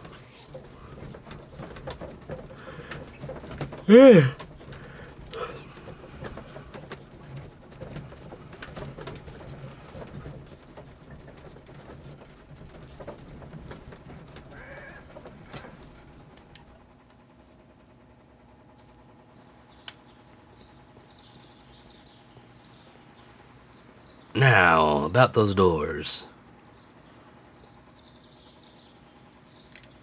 Mr. Hamish, can you explain to us what happened to the Colonial Collection? It seems somewhat depleted. But, most likely maintenance work. Really? You're not sure, then? But you're the deputy director. Pretty far in, just Well, I killed am the last busy. Hell Priest. I cannot Very be everywhere nice. at once. Convenient there. Mr. Hamish. As Deputy Director, how was your relationship with Montague Dunn? To be honest with you, Mr. Holmes, it could have been better. You see, every Tuesday he would carry out his inspection of the gardens, but it was solely to make an impression. Great pretense that he cared at all. He would give out absurd orders, ignoring anyone else's opinion. He would then disappear for the rest of the week. He was what some might call a man of action. I'd say rather he was overzealous and chaotic. So after all, it was no wonder, perhaps, that he ended up like that, if you take into consideration his kind of lifestyle. What is that You about the mentioned lifestyle? that Mr. Dunn led a particular lifestyle. Well, it's no secret that he enjoyed, celebrating, shall we say. He was a member of the London Smart Set. He was famous for it. That And he had an eye for the ladies, to put it mildly, Mr. Holmes. Ah, Mr. Hamish, can you tell us who holds the keys to the locked greenhouses? That would be Albert, Mr. Dunn's son. Yes, Albert keeps all the keys, and one can only imagine why. What do you mean? Well, he was never interested in Kew Gardens before. And now, all of a sudden, he is trying to act as if he owns the place. I think he wants to take over the management here. He'd do better to leave that to me. He has no experience. No, none at all. okay. What is your opinion of Albert as a student of botany? He's useless. I often tell him so, and I can only give him cleaning tasks. Botany is not his life's work, and his father well knew it. He was furious about it. He was. Oh, yes. He forced his son to work here, and he never missed an opportunity to criticize him publicly. It's Are very you able possible. to elaborate on that? Could also just be an Well, asshole. For example, with our last exhibition here, Mr. Or Dunn covering had for the Albert actual make a murderer, who presentation knows? speech. But then, while the lad was speaking, Mr. Dunn interrupted him, asking him difficult questions, making him look like a failure. It was with the intention of making a fool of him, Mr. Holmes. And That yet, must have been terribly humiliating. Yes, he was crushed, and he had to leave. Everybody was making fun of poor Albert. like, you That help? is, except for Miss Margaret White, who is such a nice lady and who always takes pity on Albert. You mentioned a Miss White. Would you tell us more about her? She is a student who works here part-time. She is quite charming indeed. She possesses a great talent for botany. You should take a look at some of her experiments that she carried out in the laboratory. Ah, if only she were not so naive. What do you mean? Why naive? The way she used to flutter around Mr. Montague Dunn. And he couldn't help but be flattered by all her attention. How could an intelligent woman such as Miss White not see through his game? I can only scratch my head and wonder. Of course. Tell me, Mr. Hamish, do you grow the more deadly variety of Getting a little bit of a plant here? picture right now You between mean some of the inner insectivorous? workings. Yes, but nothing larger than that. Thank you, Mr. Hamish. We shall continue our investigation. Yeah, let's go talk to Albert. Poor kid. Gets put upon by his, boss, and then his dad's an absolute ass to him. Can't catch a break, it sounds like. Who is Miss Margaret White? Ah, she is the young lady who studies with me. She visits here sometimes to help out with the greenhouses. In fact, she should be here today. She wanted to work at the seed house. That's the small greenhouse across from the large glass house. One of the places that was locked. We noticed that a part of the colonial collection has been cleared. Ah, At the moment, I'm just dealing with the storage room. I don't know much about the other rooms. I imagine that your relationship with your father may have been a strained one. Yes. I cannot say that he was a kind man, for he never listened to me at all. He forced me to work here. But now, after his death, I've been pondering it over. Perhaps he wasn't so wrong about me after all. I have to follow his path, and I have to manage Kew Gardens. And I can do it. I can be as good as any other who works here. Well, I mean, at least he feels driven. Would you please tell us about Martin Hamish, the deputy director? Well, I have to tell you that Mr. Hamish is not and has never been the deputy director of Kew Gardens. My father would not have tolerated it. Indeed? That is most interesting. He told us that he was. Yes, because he believes that the management should be passed down to him now that my father is dead. But in actual fact, Mr. Hamish only has the honor of being the garden's longest-serving employee. In fact, if we are to think logically at all, it should be me who takes over the management of Kew Gardens. Do you not have a good relationship with Mr. Hamish? I suppose so. But we have very little in common. Mr. Hamish loves his plants and Kew Gardens, and I cannot say that I share his passion. I see. And how was his relationship with your father? Oh, he hated my father. It was obvious. He would be furious whenever my father boasted of Kew Gardens in the newspapers or at conferences. He was convinced that my father was stealing all of the credit for himself. But my father treated Mr. Hamish in the same way as he treated anyone. Dismissively. With indifference. Okay, your dad was a complete and utter dick. Got it. Do you hold the keys to all of these locked doors? Yes, you can have them. But I cannot give you the keys to the cloakroom. The employees' effects are private. I am sure you understand. Thank you, young man. We shall see you again soon. Let's go take a look around in here first before we go further. Locked. Not anymore. Ah, champagne. Montague Dunn had good taste. French wine. A remarkable vintage. He was a rich asshole. These games have come a long way. I remember when Watson would teleport when you weren't looking. Yeah. They got better as they went along. This is from 2014. This takes place after Holmes versus Jack the Ripper and the Testament of Sherlock Holmes. This is actually, I think, the game directly following the Testament of Sherlock Holmes. Newspapers discussing Kew Gardens. And I haven't played the newer ones beyond this. Kew Gardens team are pleased to announce the successful production of a new variety of barley that retains a complete resistance to the cold.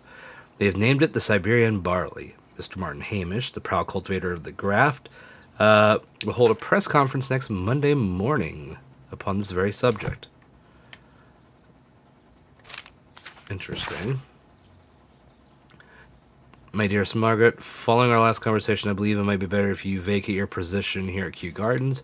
As you pointed out quite bluntly, you are no longer in need of my support. You're quite able to stand up for yourself in this world, as you say. Well, I give you back your freedom and wish you nothing but good luck.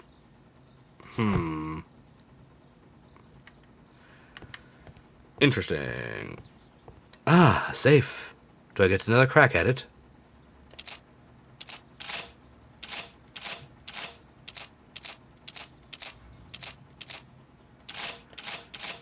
Okay, 1, 2.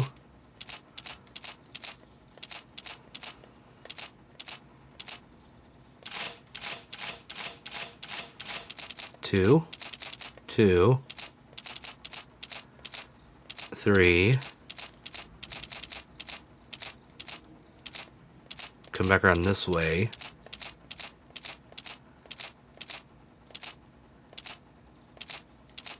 Ha ha.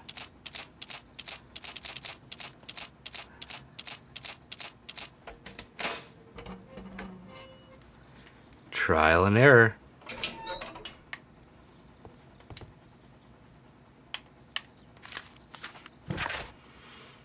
My dear friend, please allow me to express my disappointment upon reading your last letter. I am paying you to defend me, not to accuse me. Kew Gardens is a royal institution. We are granted the great opportunity to travel the world and save the most extraordinary, precious, and rare species of plant. Our duty is to protect such species and from those who might wish to use them for dubious purpose. This divine syndicate of whom you speak have no right to hold such precious plants. Remember the case in June 14th, 1889. Now we go into the archives for that, probably. So must respectfully ask you once again to notarize the permission on these plants on behalf of the Kew Gardens. The documents were sent to you on Monday. P.S. See you in Boodles on Tuesday, as always. Boodles, he says. Oh, another letter. Mr. Dunn, we must ask you, for the last time, for the return of our dear sister. You do not have any right to hold them in... Oh, sisters, you don't have the right to hold them imprisoned. They do not belong to you. Your so-called permissions are wholly false. You're hiding behind lies. The lie, we need not elaborate, that was reported in the press as the case of June 14th, 89. What you have done is quite abhorrent. Be very sure that we shall never abandon our family members. We trusted you and regret having done so. The Divine Syndicate. Interesting.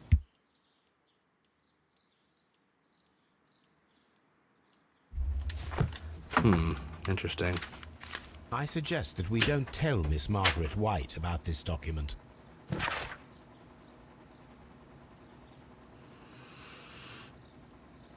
1 second.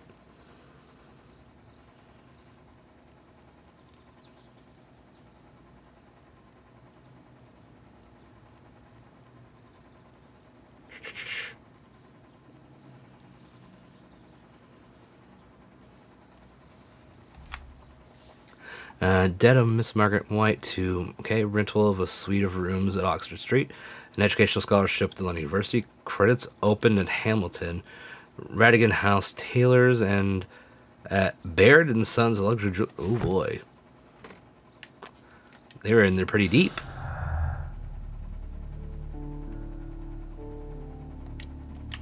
No, not went too far.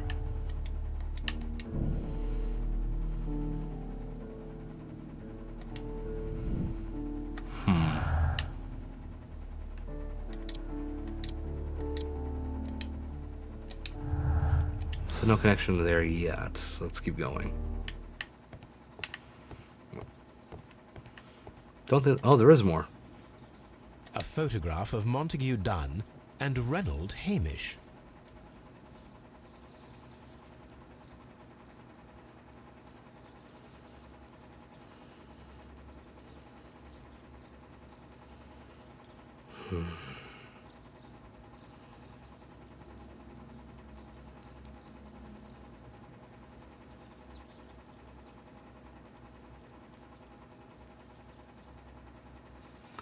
Sorry, messages. Alright, let's go to the next room. Locked. A phonograph. Phonograph used for voice recording. Remarkable. Yes, this is quite a modern laboratory. I don't hear anything. And it seems clear from these multiple experiments that plants to respond to their environment and have a form of consciousness. Margaret White, February 1895. Report number 245. Study report. Interesting. Martin Hamish's perception of plants. The notion of communication in the plant world has long been considered marginal, yet I remain convinced that some plants do indeed transmit chemical signals in the event of attack. A study report by Martin Hamish.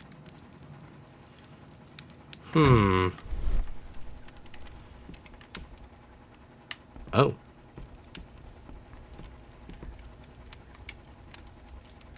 There was a bottle here.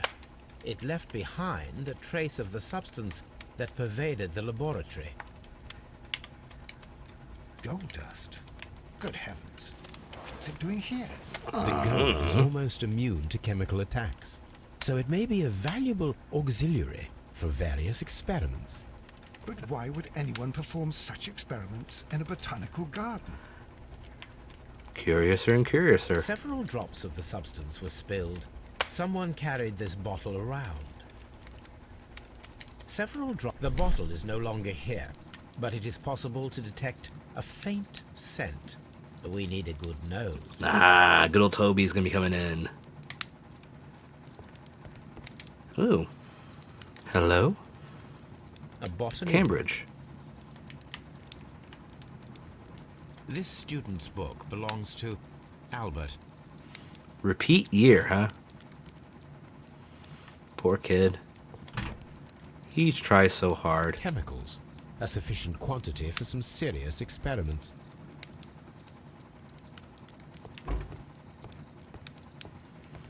The employee's cloakroom. We can't go in there. Gloves. Waterproof aprons. Ah. Everything one might need for self-protection. And one of Do them's they grow missing. dangerous plants here? It appears as though the protective equipment is missing from here. And we know right where it's at, too.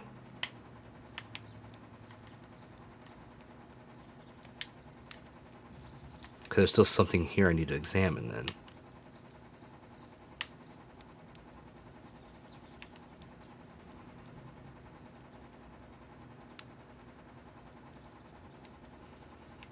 Oh, come on. Are you telling me there's something or is there not? Yeah, we'll leave it for now. This is a table for experiments. It resembles my own. Only this one is kept in good order, Holmes. Ah, organized chaos is a thing.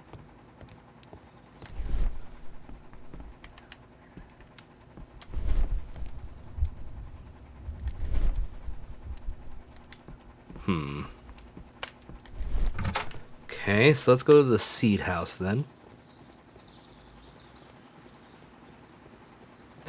Locked. Ah, the nursery. These young plants must be delicate if they are kept in the nursery.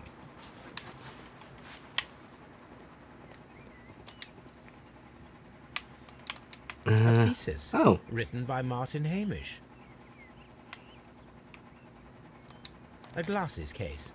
It is empty. Well, he is wearing This them. area serves as Martin Hamish's office. How would you have guessed, Holmes? I swear you were like the world's greatest detective or something. There we are, diplomas. An award presented to Martin Hamish for Best Grower of the Year. A master's degree diploma. It belongs to Martin Hamish. Huh. At least he has the credentials. We can see the interior of the Colonial Collection Room from this window. Wait, there we go. For some reason it wouldn't register the posters there. This poster is for an exhibition that Martin Hamish was directing. But it had nothing to do with Kew Gardens. This certificate belongs to Martin Hamish. He won a horticultural competition. It does seem he has a lot of things going for him, and, you know, when it comes to work with botany, he knows what he's talking about. But doesn't really register him as being someone that's in charge here, strictly speaking. It's very possible he is lying about that. Oh. Oh. I am curious if the marble that we found will fit this. Here it is. Oh, probably, yeah. The marble When you work fragment someplace that we really found in hard, the Colonial Collection you know, Room yeah, you is can what feel they have entitled to in something. common. It is a bust of Montague Dunn. So I kind of get it. You work your ass off somewhere, expect some kind of, like, recognition for your work. The seeds of plant species are stored here.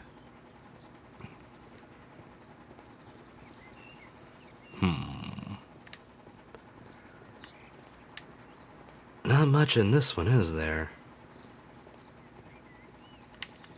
Oh, let's go to the seed house, I guess. Locked. There it is, and now we get to meet Miss White.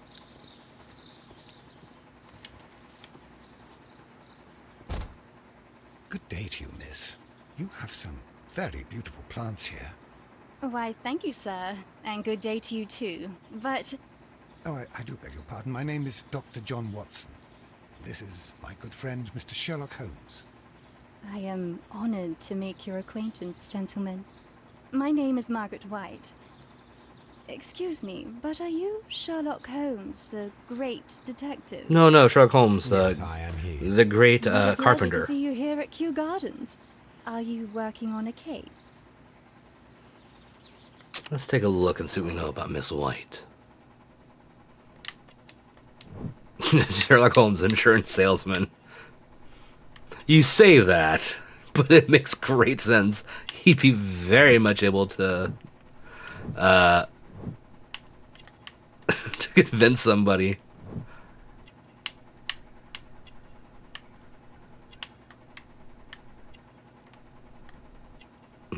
What's the last thing I'm looking for?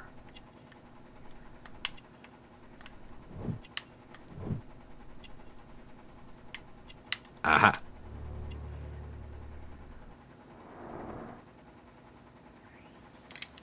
Yes, a theft of plants that took place here a few days ago after their most recent exhibition. Oh yes, of course. I quite forgot about that. Oh, it's quite understandable that you might forget about the theft of the plants, miss, after the tragedy that took place here. Yes. The director was a truly good man. It is such a terrible misfortune. Would you happen to know why part of the colonial collection was cleared? No, I have never been there. You've never been there? Do you work here? Part-time only. I am a biology student at the London University. I attend the same classes as the son of Mr. Montague Dunn. That is how I found my chance to work here for part of my thesis, you see. It is a great honor. How well did you know Mr. Montague Dunn? He was a master, a great leader. I saw him almost as a spiritual father. He had an exceptional nature? Oh yes, indeed. He was always so active and so optimistic and very nice to me.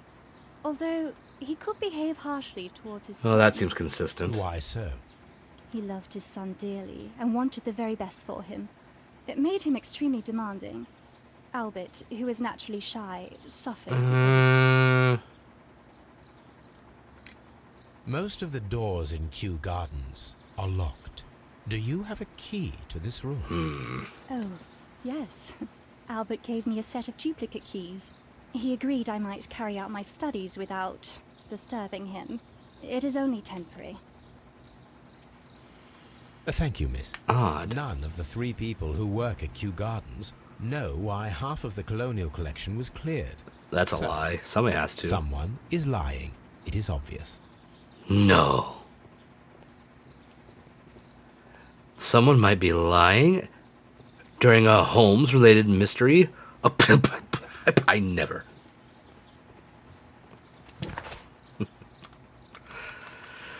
Ah, boy. Let's see. There's really nothing else in here to look at.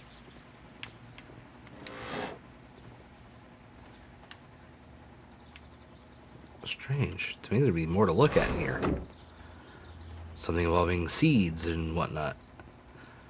There's not a damn thing in here.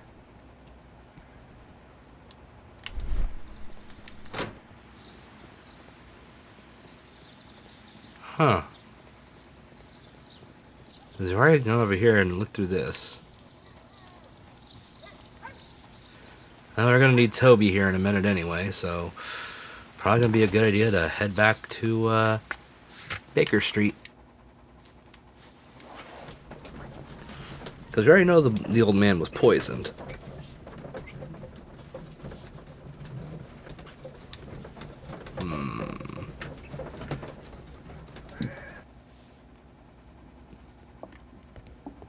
Ah, there he is. The bees seem to have calmed down. Come on, Toby. We have some work for you to do.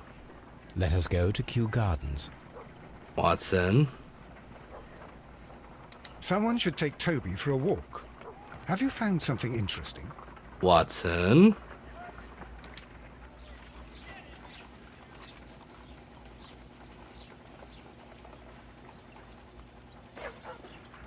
Watson, really. So you're the culprit.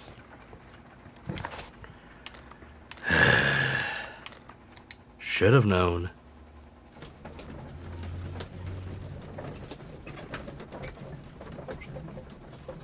Ah, good old Toby.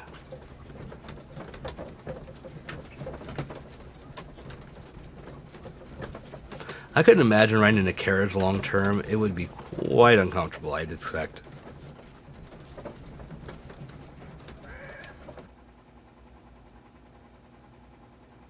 Let us take Toby to the laboratory. He will pick up the scent of this mysterious substance.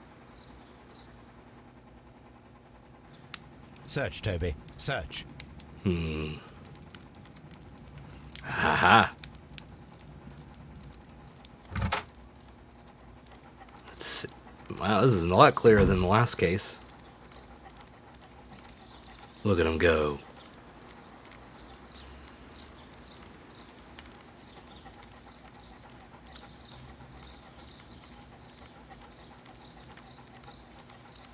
Really?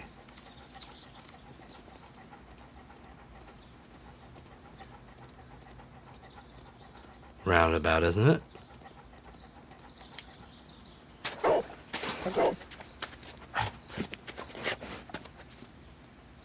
Congratulations, Toby. Now let us see what you have found. Uh-huh. This is the bottle that was used in the laboratory. It was buried here. There is still some liquid remaining in the bottle, with gold flakes. Really? A tiny caterpillar. Not surprising to see one in a garden, but at the bottom of a bottle. Goodbye, Toby. Brave Toby. The best nose in the British Empire. Well, there we go, then. What should we do next, Holmes? I think we're going back to Baker Street.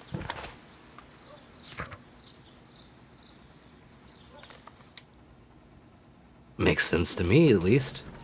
We go back there and we test the solution out. Indeed, indeed.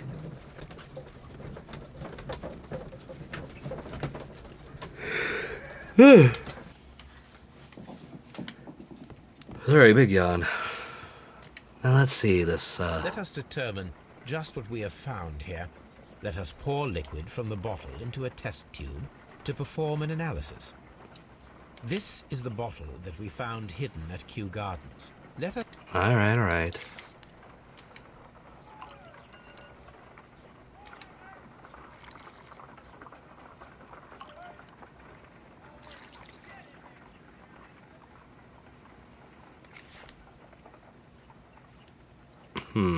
A colorless, water-based liquid. Yes.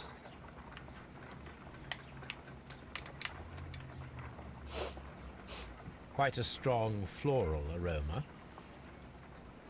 Holmes? What are you doing? Oh, God damn It has it. a bitter taste. What if it's poisonous? Did you ever see poison stored in enormous jars like that? Anyway, there is a doctor nearby. Jesus Christ. So what do you think it is? It is some kind of organic compound.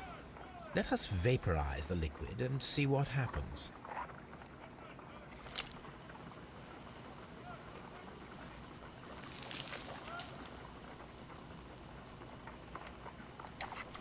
Small colorless crystals. Colorless, tiny crystals that are soluble in water with a floral smell and a bitter taste. Watson, could you pass me that small bottle, please? Okay. Of course. Here you are. Holmes, do you know what it is? Wagner's reagent. There was a label on the bottle that you passed to me.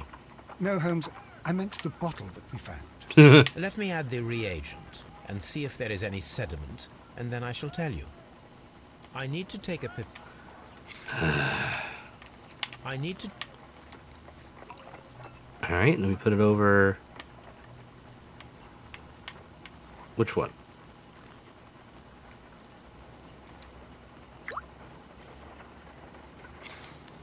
Aha. red sediment, just as I suspected. This liquid is of organic origin. It contains some alkaloid. Most likely it is unstable, and that is why there is a quantity of gold dust to prevent contamination. This mixture is probably a fertilizer. Oh. Someone was carrying out unusual experiments in the garden's laboratory. Really? Well, let's head back over there then and check it out.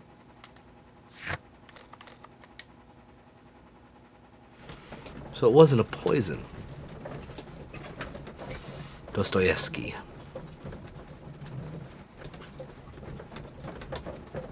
I just never paid attention to the fact that he was reading the Crime and Punishments book. It's gonna zone out during this part. Plus it changes every time, so, you know. Shall we have a talk?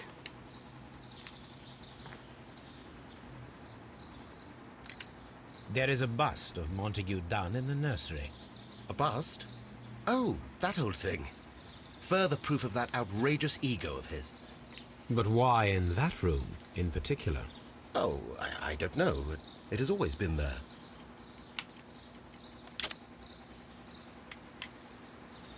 Yeah, let's try again. It is strange, because I recovered a fragment of the bust inside the Colonial Collection Room. Really? Oh, well, so I am mistaken. It ought to have been removed during the cleanup. This room is so small. Do you know who moved it? I have no idea. Surely Mr. Dunn requested it. Do you have any more questions like this? Because fragments of rock are not my responsibility. Evidently. God, he's just Thank kind you, of a Mr. Hamish. dick. We shall continue our investigation. Okay, he's not kind of a dick, he's just a dick. Excuse me, but I have to tidy up this room. Okay.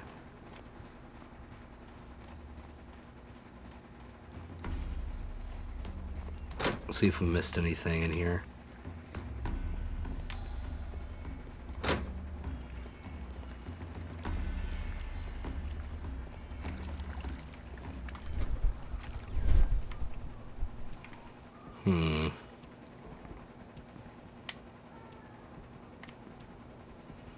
So nothing to search for in here that we haven't already seen. Got it.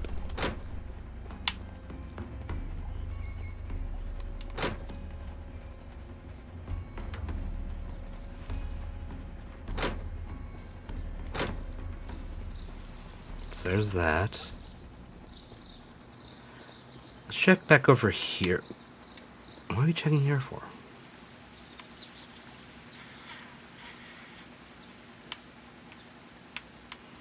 What is there to look at the... Reserve. Wait. Object of interest, huh?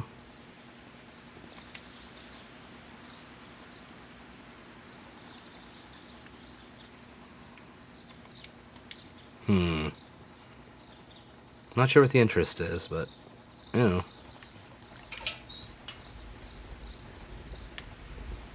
So there's going to be something involving that water soon. A ventilation system. It should... Say it's the same dialogue we heard the first time, so no need to listen to it again. Watson, move your fat ass. Let's talk with Kew you. Gardens is such an exciting place. Wouldn't you agree? Yes. Ah, here we are, the work desk. Materials for college study. They belong to Albert. A book about ships. Nothing at all to do with plants. Brilliantly deduced, Holmes. These leather gloves are new and of good quality. They do not appear to have been used. This place serves as Albert's office.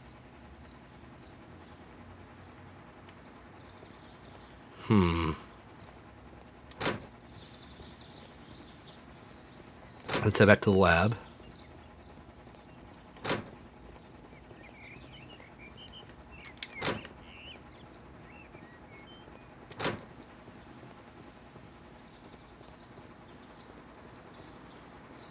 Here we are.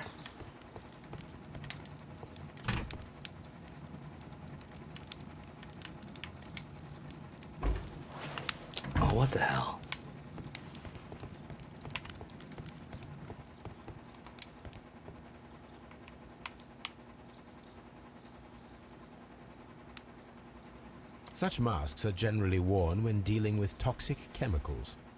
So that's where it was. Locked. Holmes, Albert Dunn didn't... It does not matter. We will open it. Uh-huh. Shh. It's okay. I'm only kind of a criminal for doing this.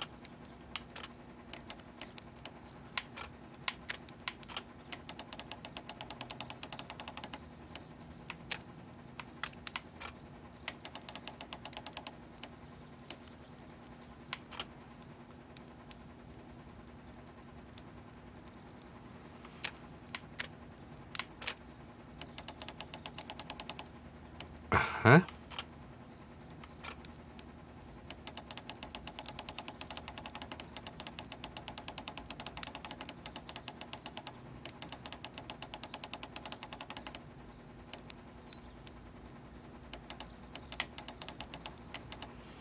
Hmm.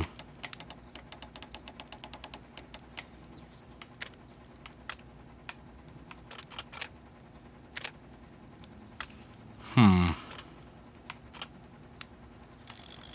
Oh.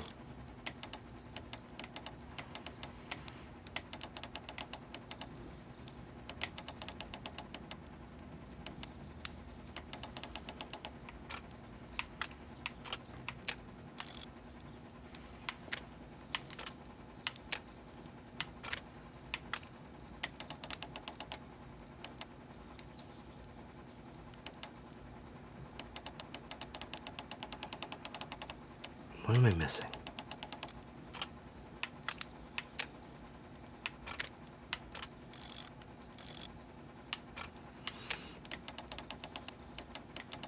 Alright, I need to...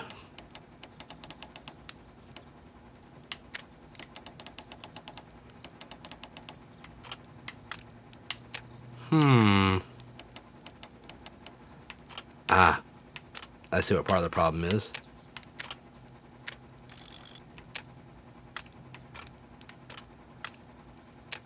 Oh, come on. Why can't I rotate that? Because I'm pushing the wrong button like an idiot.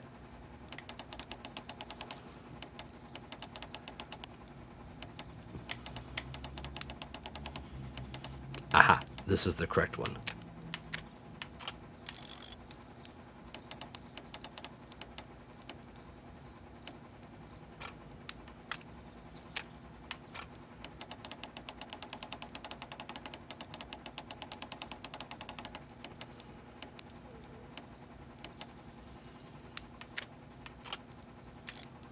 Aha.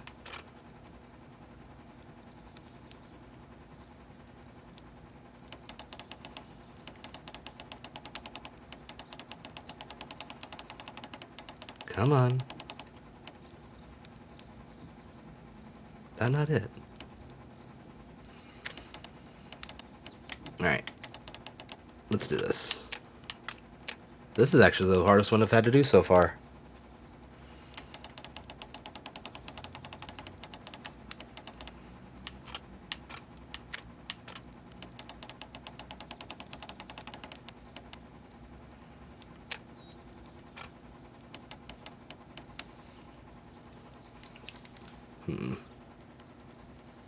What am I missing?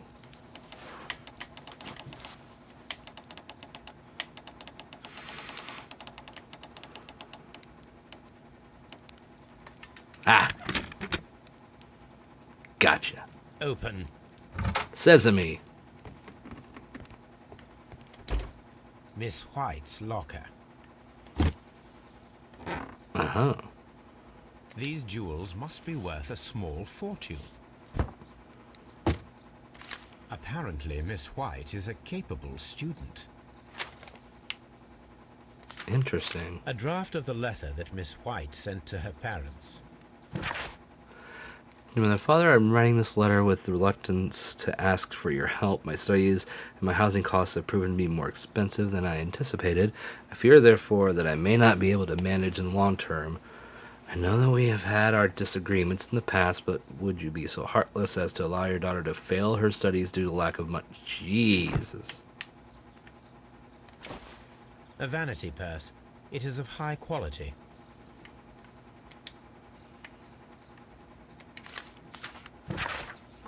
Margaret, we were surprised to receive your letter. How could you think to ask us for money after all of these years that have passed since you left and without any thought of us? You've never shared with us any detail of your success at the university, but you choose to do so now? We suppose you must be ashamed of us, for we are not from the same high class as your new friends. Yes, we are modest people, but you should learn to put your family first, as we at home have always done. None of us ever compromised the reputation, as it appears you have already with your employer, Mr. Dunn. No, Margaret, it is you who makes us feel ashamed. Well then. Hey, Margaret, I know how your financial troubles are overwhelming you at this present time.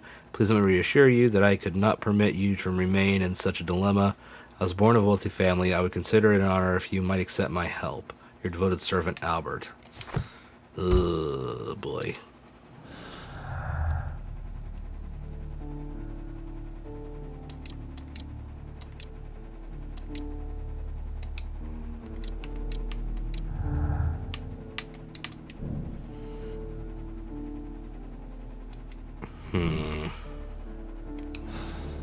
Interesting. Let's Martin check. Hamish's locker. Let's check this one out. Father and I, Kew Gardens. A review on rare and exotic plants. Martin Hamish has written several pieces. Seems you would know something. Mr. Jones' secretary, recent events unfolding at Kew Gardens obliged me to renew my application for the management position. As I've stated already in my previous letters, I believe that no one is better suited for the post. While Mr. Montague Dunn was alive, I understood your reservation of my suggestion. Your reasons were political, and so I was happy to comply. But now the Kew Gardens lie in disorder. How can I stand by and allow it? How can I leave them in the hands of inexperienced people with no motivation? I must urge you to cast your decision as a matter of urgency, so that I may devote myself entirely to the noble task ahead and free my mind from this uncertainty. Martin Hamish studied chemistry. Interesting. And now for poor Albert. Albert's locker. A rejection letter from the British Royal Naval College. Ooh. Naval School of NCOs, Recruitment Center, London. Sir, it is my regret to inform you that despite your excellent results within our entry examinations, we are unable to invite you into the Royal Navy School. Your father, Mr. Montague Dunn, has expressed his intentions to entrust to you the directorship of the Royal Botanical Gardens in Kew. It is clear that he would not release you for an entire year of naval training. Please accept all our best wishes for your future at Kew Gardens. Sir, faithfully, Specialist articles on shipyards and ship construction. Albert Dunn has a great passion for shipbuilding and the sea. What else is here?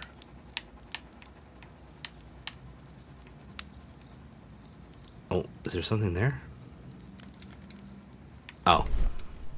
I didn't notice the eyeball. A picture of Miss White and Albert in front of the University of London. And they seem to get along.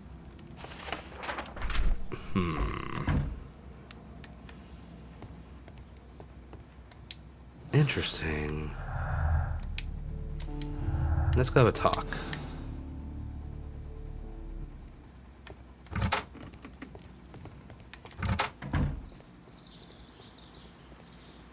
Let's talk with you first, Hamish. Care to explain a few things? Mr. Hamish, was someone from your family connected with Kew Gardens? Family? No.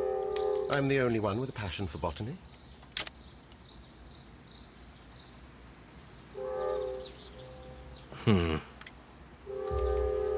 I do not think so. This photograph of you and your father at Kew Gardens suggests the opposite.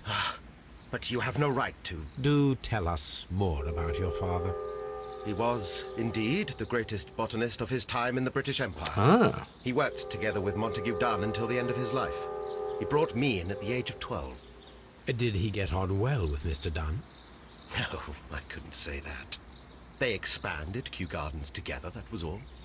And it was all my father's work, for Dunn always lived the high life. So Mr. Dunn was not helping your father? Oh, yes, he provided the financial support. And as far as he was concerned, that fulfilled his role. But the worst of it was, he declared himself as the master of Kew Gardens. Fame meant nothing to my father. So it was easy for Mr. Dunn to take all the credit. Thank you, Mr. Hamish. We shall I don't continue our know. investigation. Again, I'm not saying Dunn was probably a great guy, but some of the stuff still seems off that you're saying. I perceive that you are passionate about the Royal Navy. Passionate? No, not really.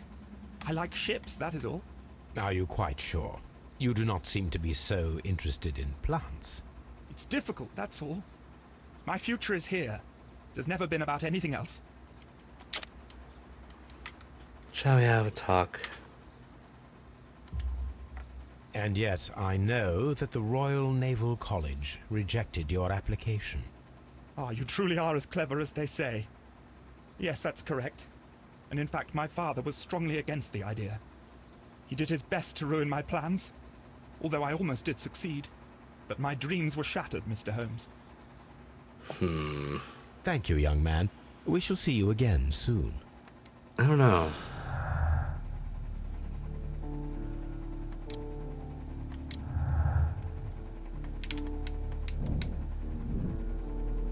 So we have Albert's motive.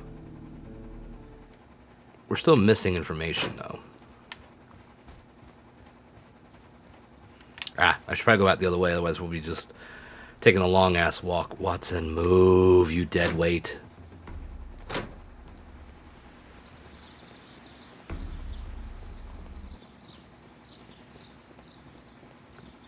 Just go through here to the seed garden again, so we don't talk to her.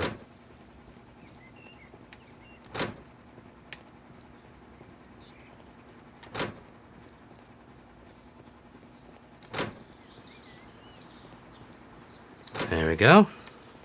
Poor Mr. Montague Dunn. It is so awful. Oh, she had nothing else to say.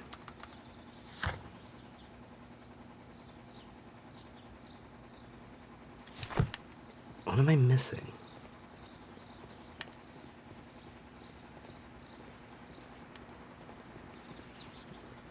Could have swore we found the plants, though.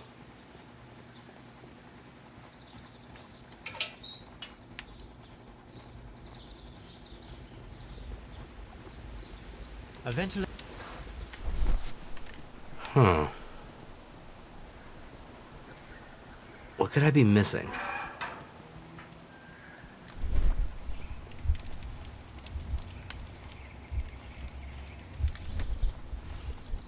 Because the flowers are not in here. Where are they? Toby, what are you doing?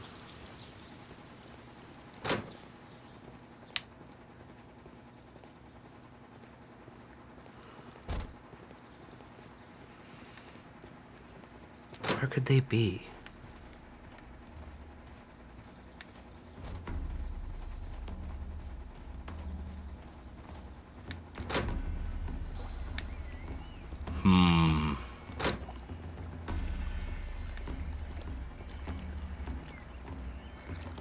Yeah, this is where he fell. He hurt himself. They're not here.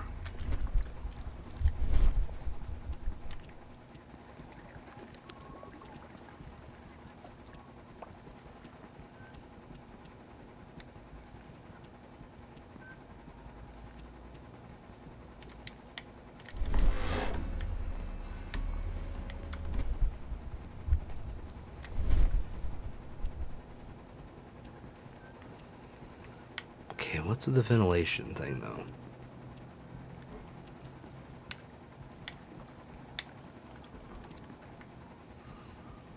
God damn it. And that's what it came in from, isn't it?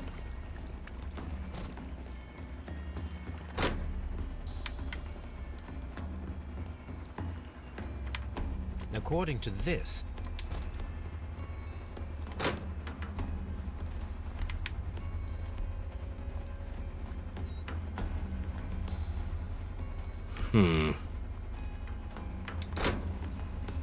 I really don't know.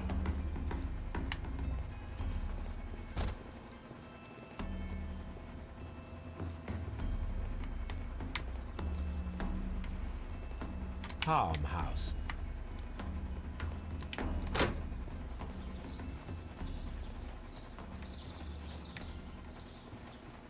Well, Toby's not here. What am I missing?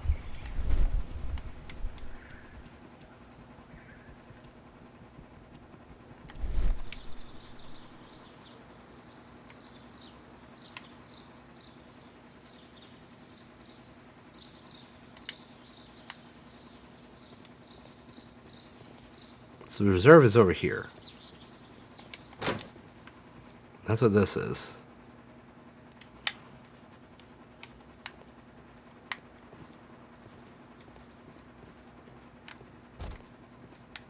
What should we do next, Holmes? That's what I'd like to fucking know.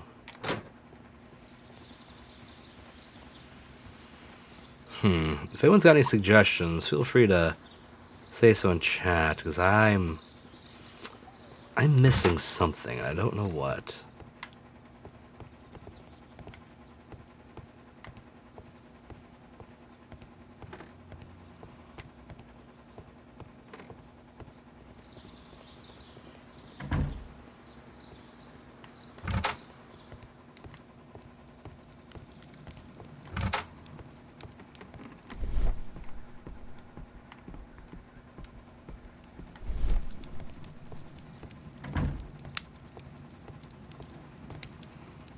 What evidence am I missing?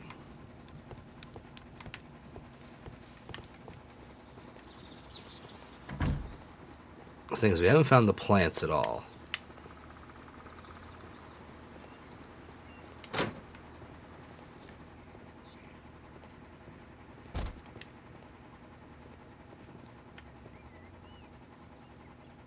We can see the interior of the colonial... Yeah, we got that much.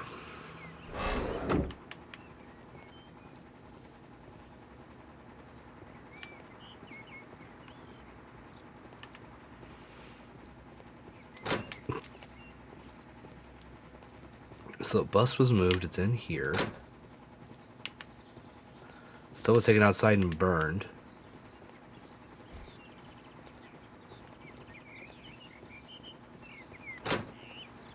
Fertilizer. Let's look around here again. Maybe I'll find something this time. It seems wrong that there's not more here. From here, we are unable to see the interior of the colonial collection room. Yes. Anything else to deduce from this?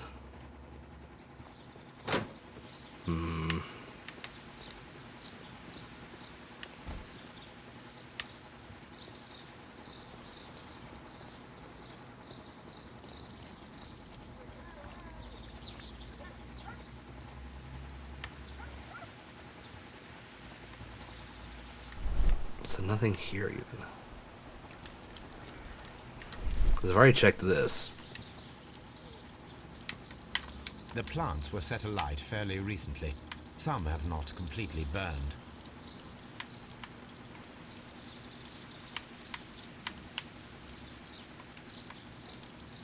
Broom.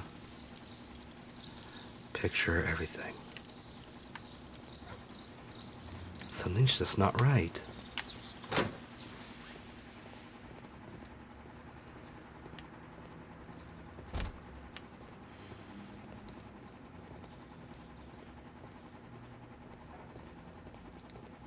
Dry tropics.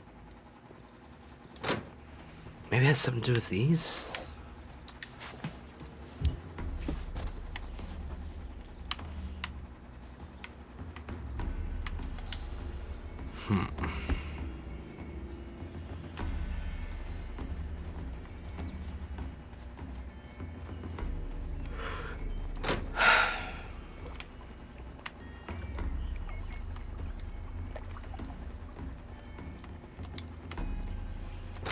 water lily.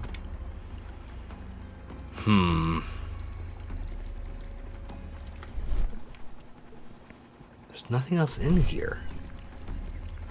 There's nothing in there to look at, as far as I know.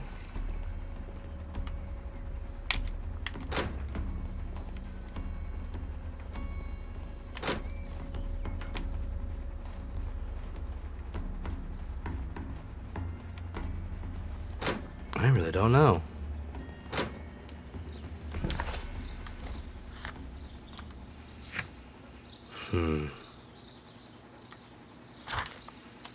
Try going back to Baker Street, I guess, and see what we find.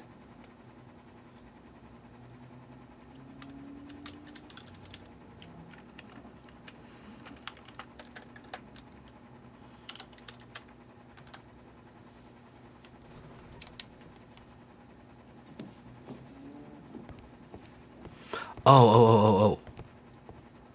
This'll help. I forgot about the fucking archives.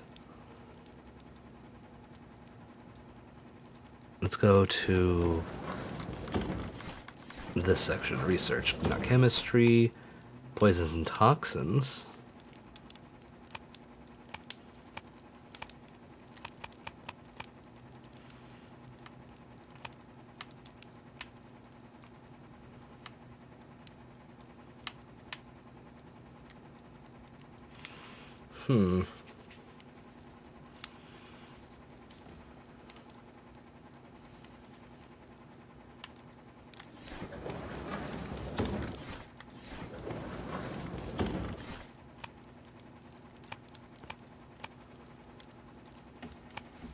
Ah, there we are.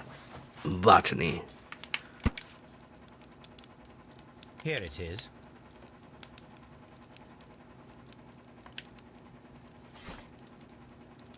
Alright. Art and architecture.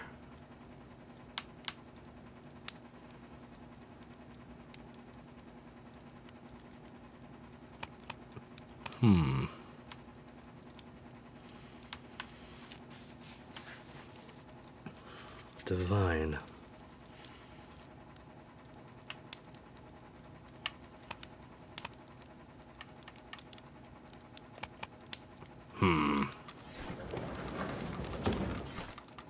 Let's go to the research.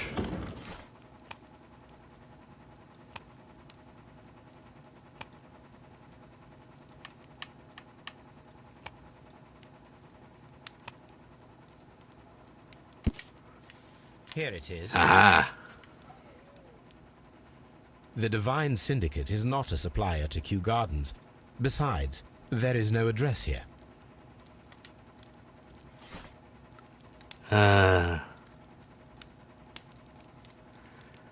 S. You might as well go to the symbols and then get over here.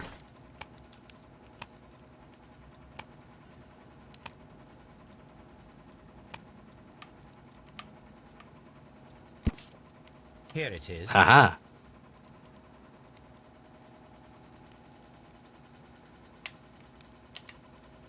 And the case was 1889, June 14th. Here it is. All right. Getting somewhere. And here is the Divine Syndicate's address. Perfect. It is time to find out what they have against Montague Dunn.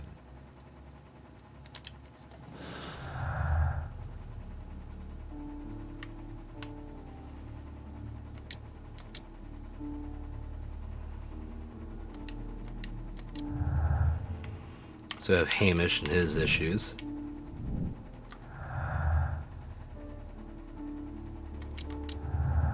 We have the deadly plants. All right. I think we have an address. We might go say hi.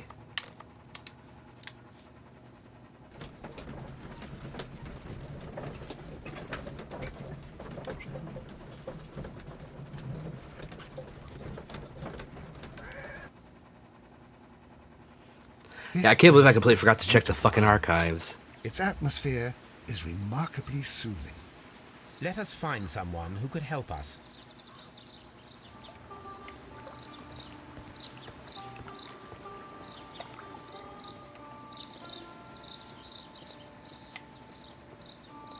Man, looks like a lovely place.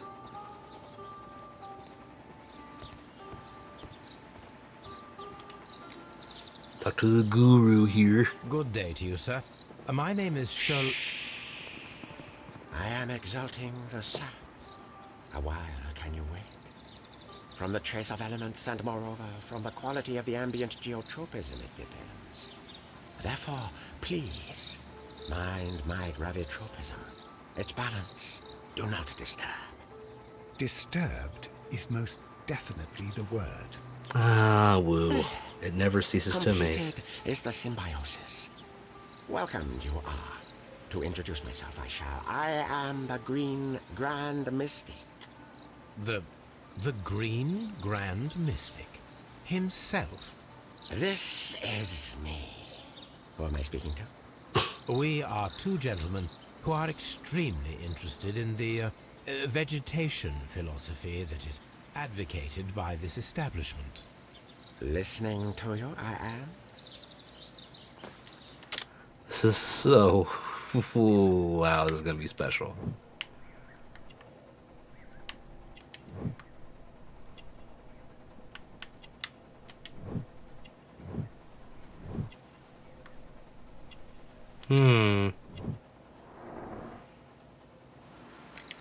We should like to take a look around, to immerse ourselves in the wisdom that emanates from here. It is a school of anastomosis, the divine scholastic syndicate for vegetation veneration and meditation. You may say, the divine syndicate. Glory to the eukaryotic. Only true devotees, those whose hearts are ready to spermatize in sharing of knowledge. Glory to the are permitted eukaryotic. to physically Fucking enter our Christ. vegetable kingdom and its wisdom. And to be permitted, you must earn it. Yes. Sure thing, Yoda. Green Grand Mystic, we are ready to become devotees and gain access to your temple. What is the name of our Lord, our God King?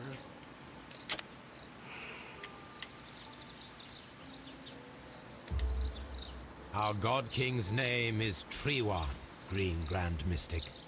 Oh, la. Good. I like you. Here is the holy key to the wisdom place. Holy donation can you make whenever you so wish. Thank you so much. I pray you to taste our fertilizer substance. From the burdens of life it helps to free. But of course. Raw sap, it is called. It is near the entrance. Okay.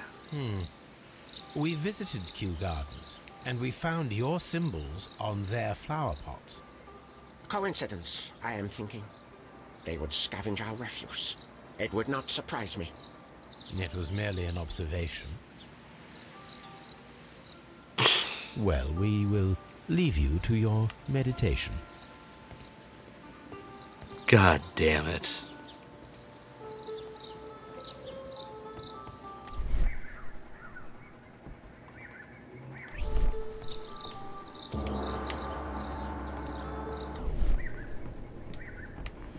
Wait, why are you wanting me to look here?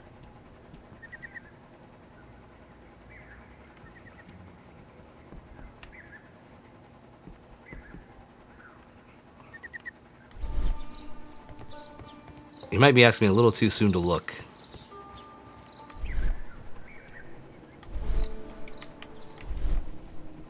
Oh. A fragment of a flower pot. Fragments of a flower pot. It fell down here. Aha. Well, now. Kew Gardens symbol. I think we might have found our plants.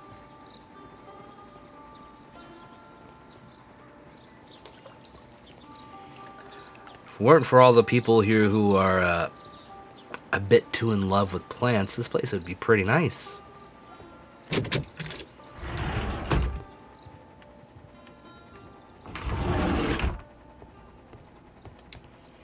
That should be the raw sap that the Green Grand Mystic spoke of.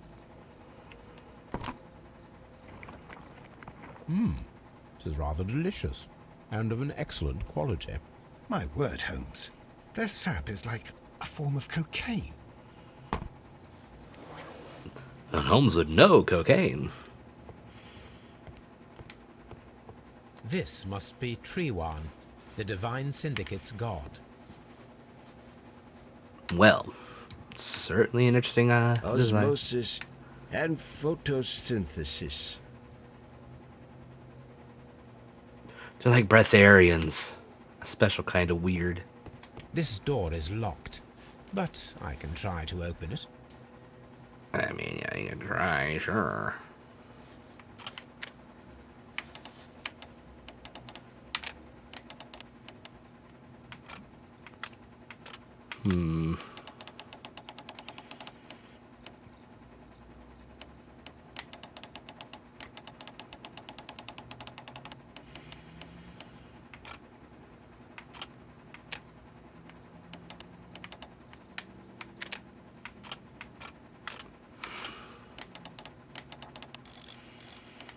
Huh.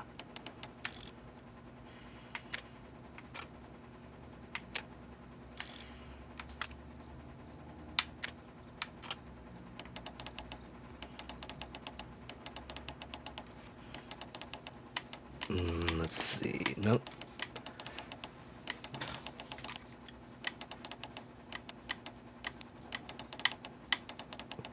You don't match it at all, do you?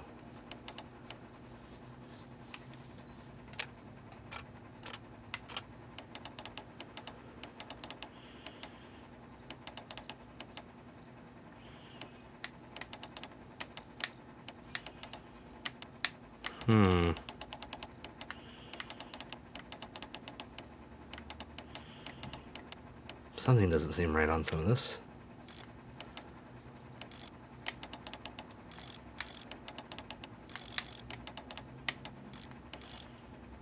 Okay.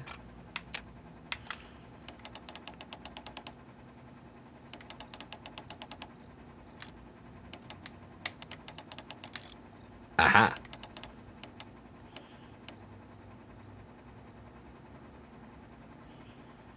No. This one's wrong. Isn't it? No.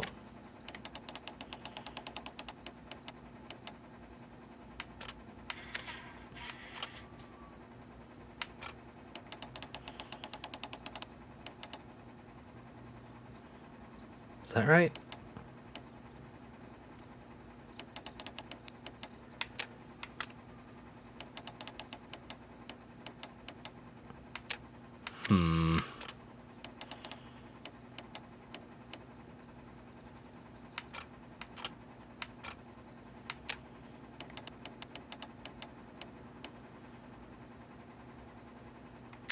No. Something doesn't match.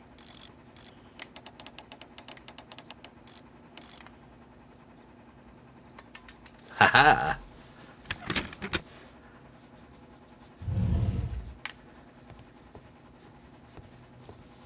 These instruments are used for smoking opium. You don't say. I'd say color me surprised, but I'd be lying. This substance is an alkaloid, the same as in the bottle we found in the bushes at Kew Gardens. This cabinet is full of chemicals. They are the same as the ones we found in the laboratory at Kew Gardens.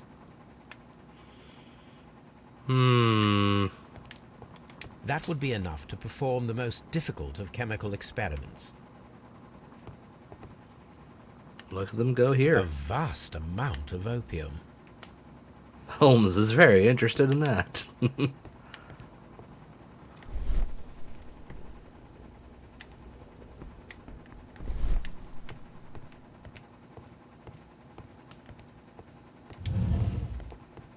Let's try this way.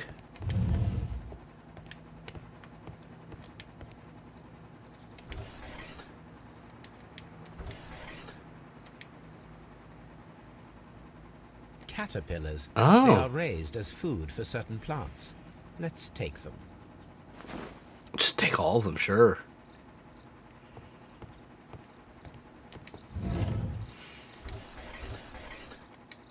A tropical plant. Nothing of interest. A tropical plant. Nothing of interest. And I don't know why they're not. Let's try this one. A tropical plant. A tropical.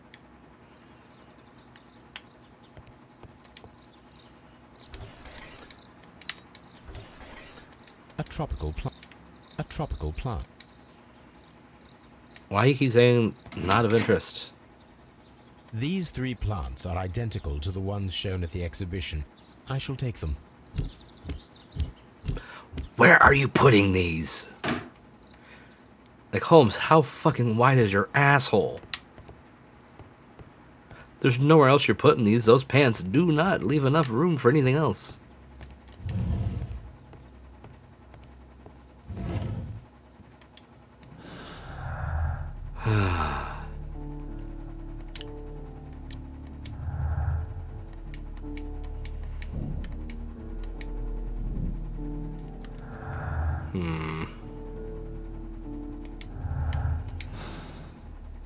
Interesting. Perfect, Watson.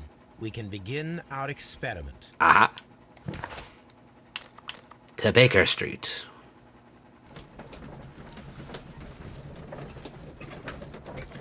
Fun little fact about Baker Street. At least I think it's interesting. In Doctor Who, the Doctor actually keeps an apartment on Baker Street that he returns to periodically in his various regenerations. Just a little something fun for you. Now, let's I imagine that do some one more of these science. plants would be capable of releasing a toxic vapor. I need to find out exactly how it could be done. I shall begin now. Watson, if you are at all optimistic to have dinner this evening, then I'd recommend that you put on the gas mask.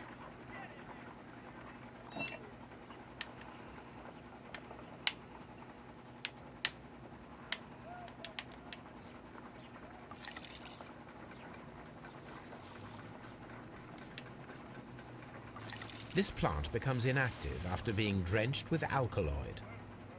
This plant becomes inactive after being...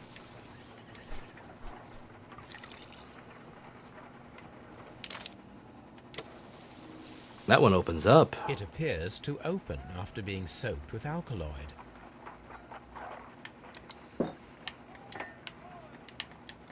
So let's put one in. Oh shit. How interesting. What a strong and effective defensive mechanism.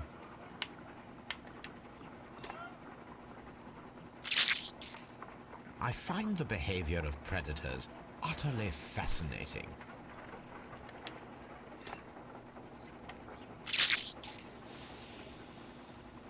It closed again.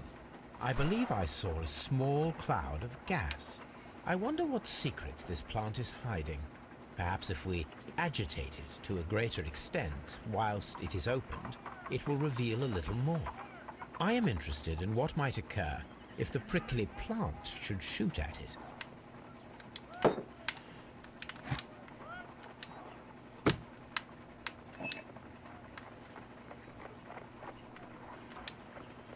Well, let's find out.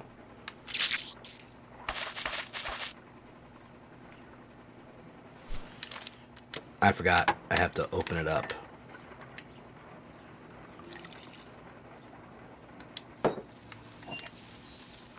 It appears to open after being soaked with alkaloid.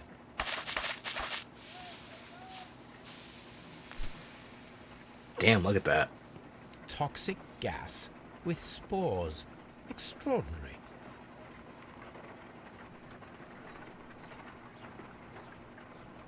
The plants would be capable of killing only if they were directly next to the victim and stimulated at precisely the right moment. Let us take our caterpillars to the Colonial Collection Room. We may see things more clearly there. It is too early, Watson. Our suspects will be there. Let us investigate Kew Gardens one more time and ask some questions. Yes, we shall.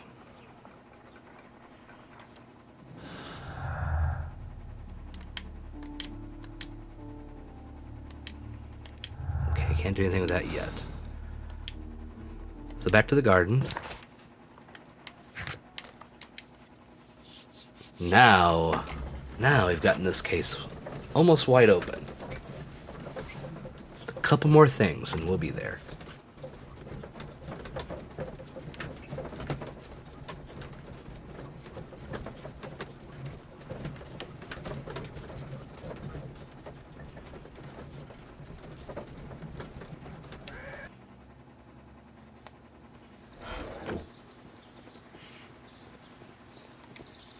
Hello, hello. Are you aware of the Divine Syndicate? The Divine what? Is this a joke? No, I am quite serious. What a ridiculous name. Anyway, I have never heard of this syndicate. I don't believe you. Can you tell me if you saw Mr. Montague Dunn on the day of his death? Yes, of course. I met him, and we went to see Albert, his son, at around 9:30. He appeared quite calm. What were you doing on the morning of the accident? After paying multiple visits to Albert, I had a little talk with Miss White. Then I returned to my desk to complete some paperwork. I'm sure you did. Suddenly I observed that Mr. Dunn was not feeling well, so I ran immediately to fetch Albert. I clearly remember that it was around 10:30, for I was late that morning. Thank you, Mr. Hamish. We shall continue our investigation.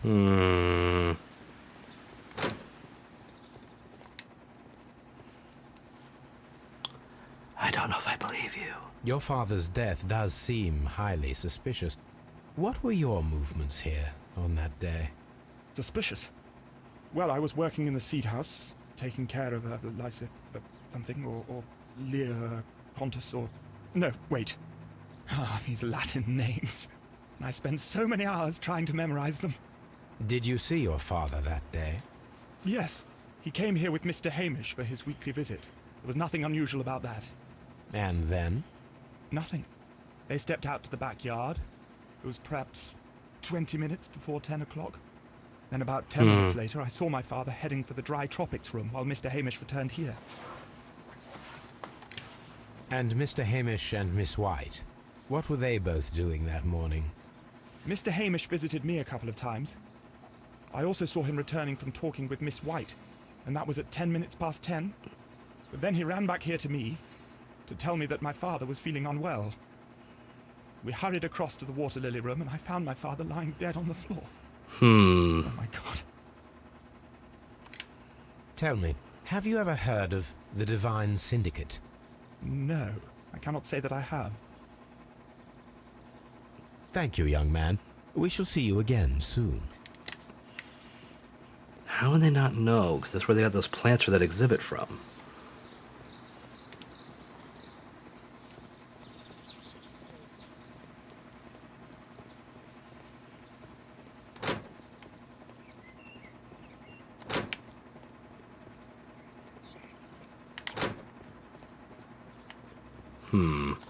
So let's see what she has to say.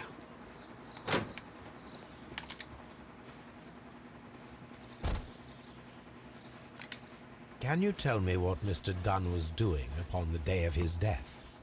I can, but there is nothing very special to say. I was in the laboratory when I saw Mr. Dunn heading towards me. Tuesday is the day of his weekly visit. It was supposed to be at 9, but he was 10 minutes late, as usual. And then? Well, he came in to say good morning. Then I saw him spend 2 or 3 minutes by the plants outside the laboratory. After that, he ran out in the direction of the nursery, where Mr. Hamish was working. He was always in a rush during the inspection, you see. I would pity anyone who stood in his way. And that was the last time you saw him? Yes. I stayed in the laboratory until 20 minutes to 11, when I heard the cries of Albert and Mr. Hamish from the large glass house. I don't know. I joined them as soon as I could, for I knew that something must be very wrong. What exactly were you doing in the laboratory? That's a good question. I was recording an experiment for my thesis. I only stopped my work once when Mr. Hamish visited me briefly around 10 o'clock. You say you were recording an experiment when the tragedy occurred. Might I listen to the roll? Yeah.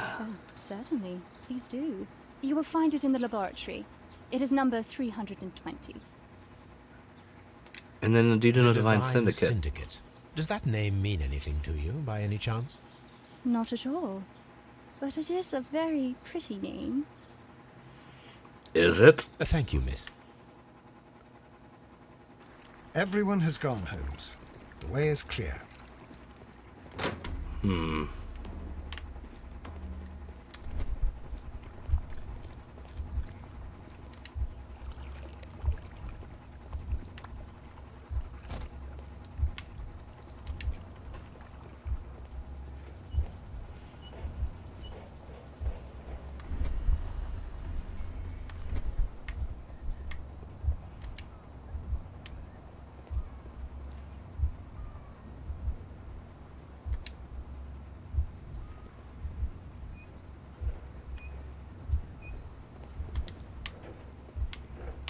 Inhale the spores. Escaping the room.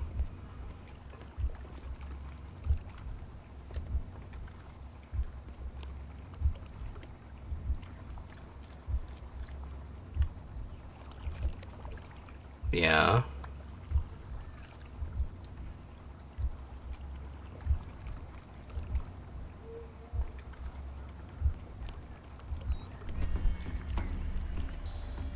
When Montague Dunn was standing close by the plants, the caterpillars were released and caused the deadly spores to activate. Aha. Panicking, and likely already half asphyxiated, Montague Dunn started back and knocked over the bust.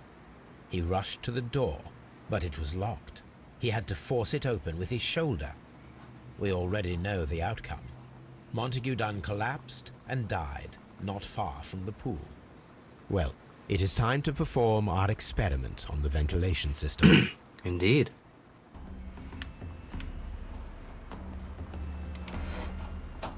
The caterpillars could only fall from the ventilation duct. Our caterpillars are in place. I'll activate the ventilation system so that they fall down. Watson, stay here and observe. All right, Holmes. All right. Let's go.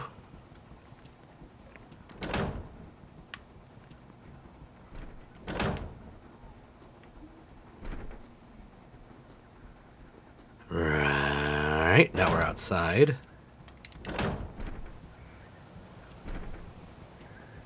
There it is.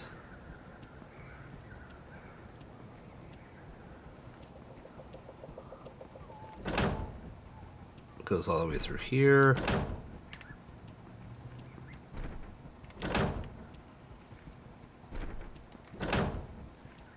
Through the seed house. Goes around.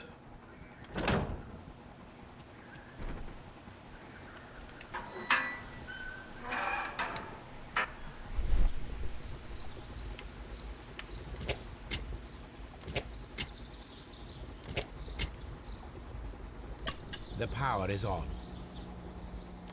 The engine has started.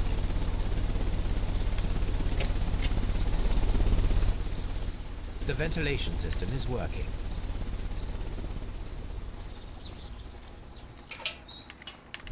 Is Watson covered in bags? We will find out shortly.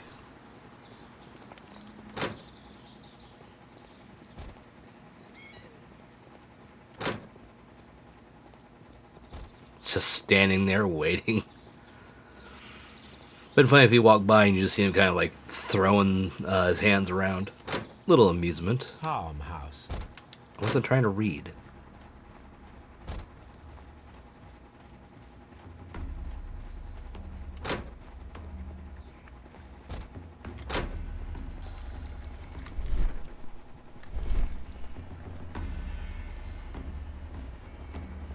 Now we need to see if we can activate the fans from Mr. Hamish's and Albert's space.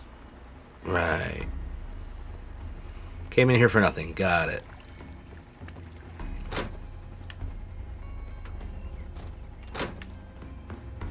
Just gotta keep going through this long ass shit, I swear.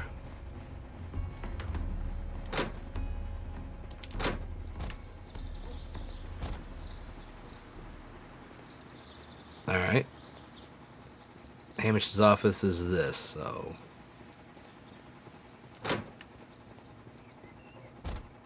We can see the interior of the Colonial Collection Room from this window.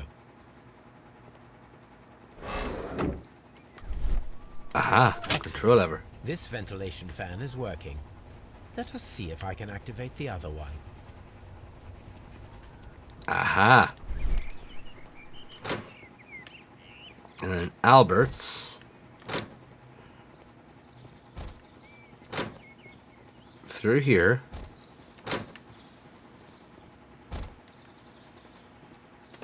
Perfect. Now I just need to find Watson to check the result. Oh, good. Just take me there. It works perfectly, Holmes. Bravo. Now, if you could just help me to get rid of these caterpillars. Perfect. Now we know how the murder of Montague Dunn was carried out, by activating both Albert's and Mr. Hamish's fans. But only from Mr. Hamish's workplace would it be possible to see when Montague Dunn entered the Colonial Collection Room. Okay.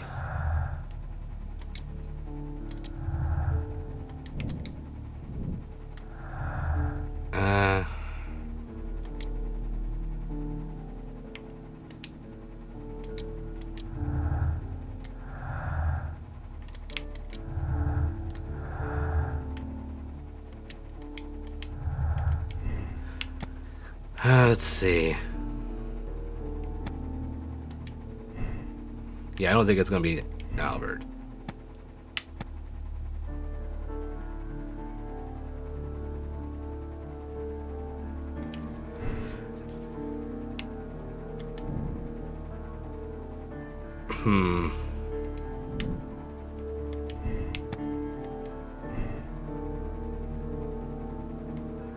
So we're not done yet. What should we do next, Holmes? That is a good question. What should I do next?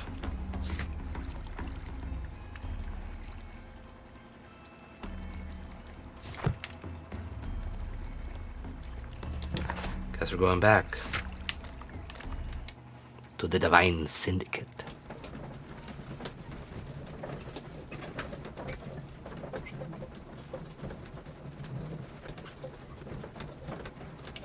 Glad that didn't take that long to get to.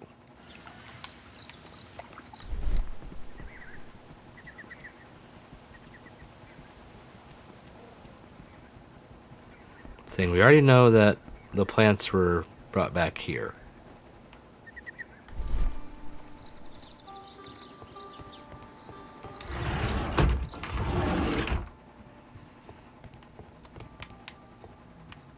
Praise the grand tree, praise it! Oh yeah, praise it, alright.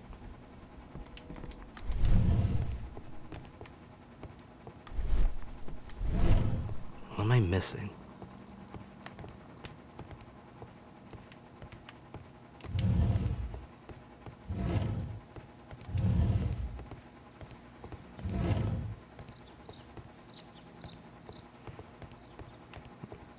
Yeah, I don't think we're gonna find much else in here. So maybe it's outside? It's very much possibly outside. Ah! The list of plant friends and benefactors, lawyers, well-known manufacturers, political leaders. Let me see.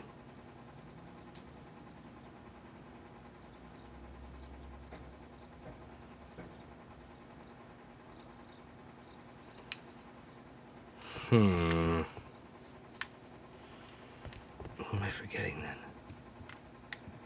What am I not seeing?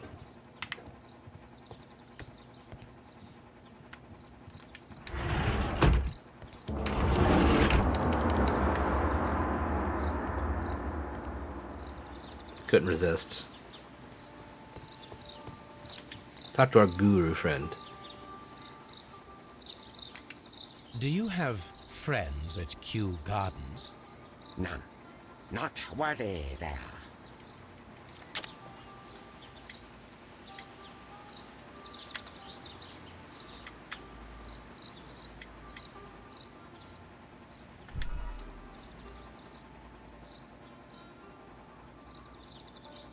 Do you have... None. Not worthy there.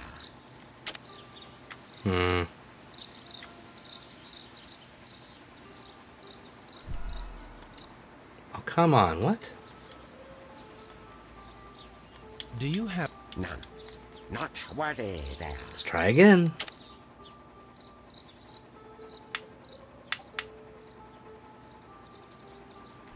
Did I just do that one already and I just forgot? I'm having moments. Do you... None. Not worthy there.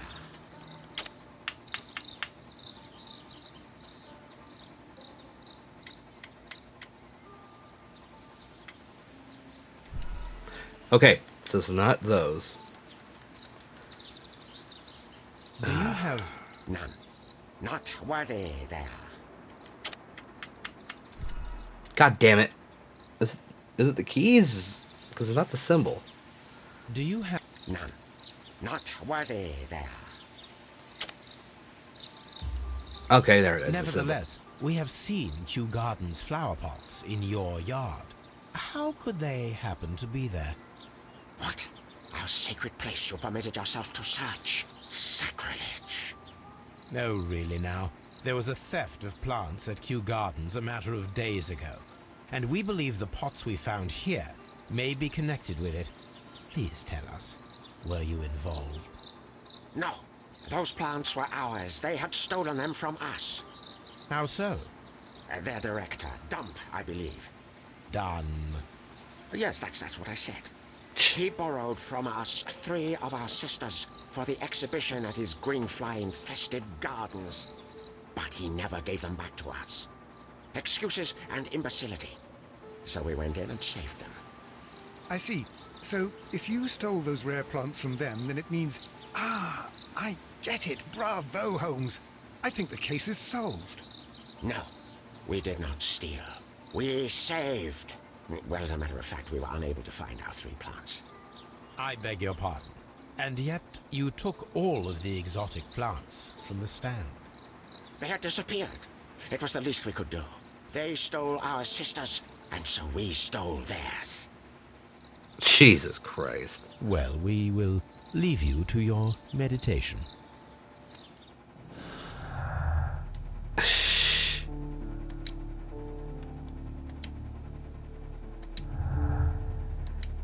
So they're incompetent and they're thieves.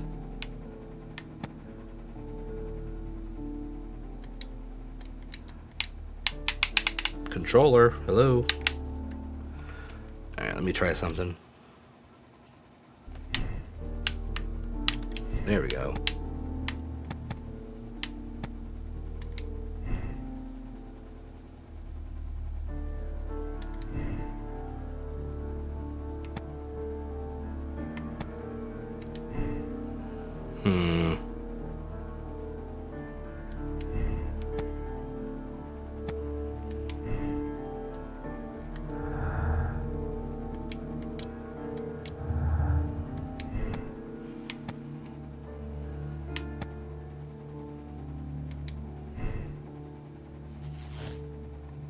Okay, we got that one.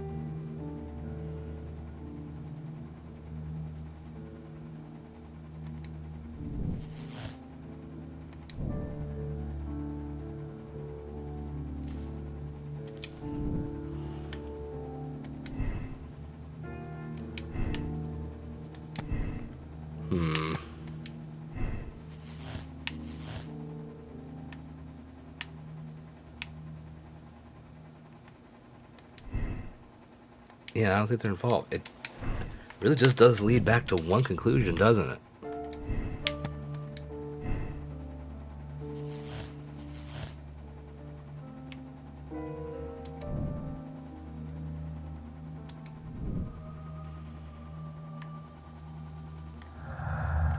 Okay, wait. This seems weird and wrong.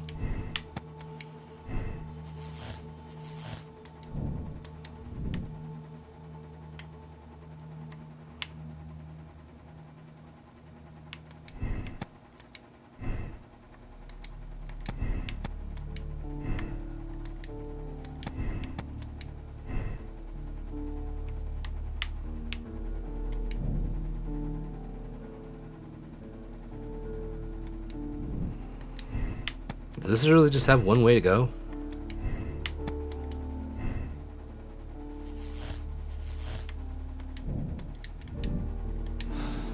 Interesting. Let's go to Scotland Yard. Okay. Quick talk with Lestrade.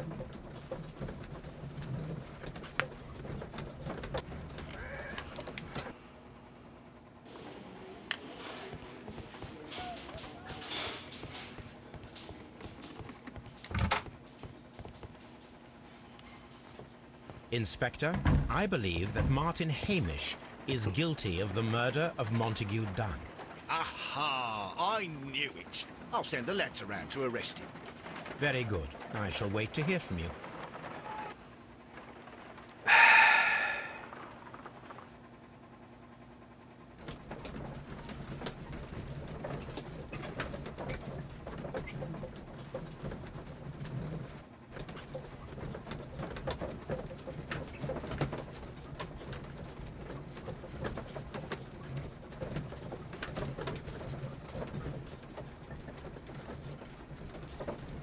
Weird.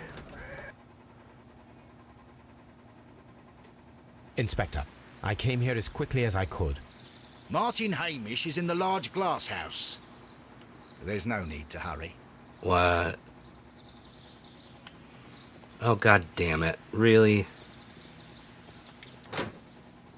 Farmhouse. Quit reading the goddamn thing. Holmes, my God! Yes, we found him like that. Our messing around with the ventilation system didn't go unnoticed. Mr. Hamish realized that we knew. Inspector, could you arrange the body, please? I should like to examine it.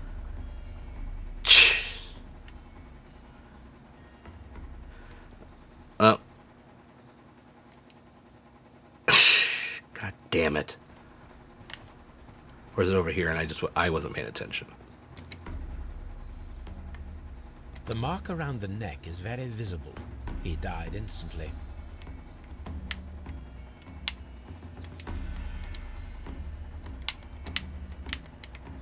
Holmes, his left shoe is unique. This anomaly is often a characteristic of... A club foot. Bravo, Watson. That is the key element of this case.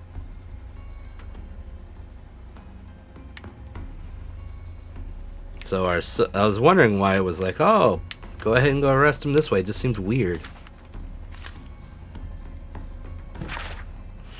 Life has become a living hell. I find it unbearable, don't deserve to die, but I cannot forgive myself for having his blood upon my hands. We Hamishes seem to have always fallen victim to our circumstances. I find myself to be no exception.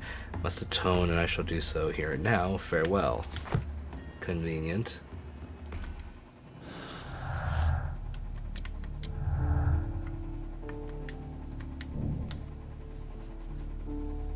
Okay.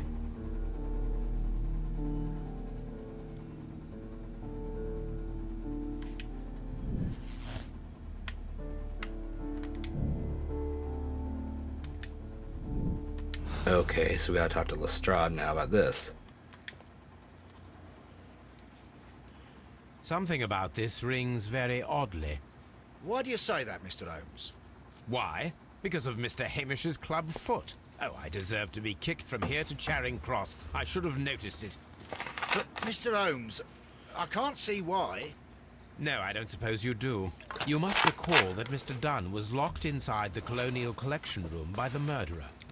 If it was Mr. Hamish, he would have had to run up to his workplace to trigger the fan situated above it, taking into consideration the condition of his foot. Couldn't have done the running. Well, it is still possible. Perhaps, but it is rather strange that such a person as Mr. Hamish decided to base his plan on the speed of his gait. You mean to say that somebody helped him? So the suicide is questionable? Correct. Mr. Hamish accuses only himself in his letter, and so the investigation stops. Possibly an accomplice, then? That idea had not occurred to me, Mr. Holmes. I have another idea, Inspector. Thanks to the testimony that we have collected, we are able to rebuild the events as they took place that day. Okay. With a timeline. such as we did in the Jack the Ripper case. Precisely. Okay. The map at the entrance of Kew Gardens should help us with our timeline. Well, there we go then. Let us analyze the facts and statements so that we may recreate the events of that morning. Okay.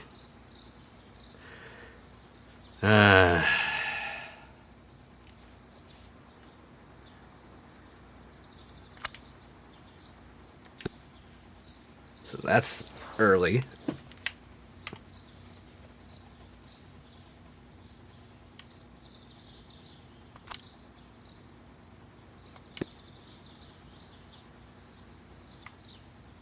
Damn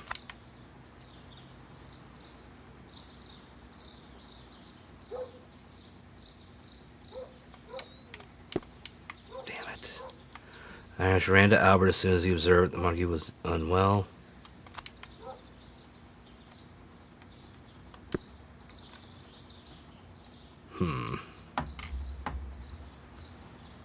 It's all reading and placing at the moment.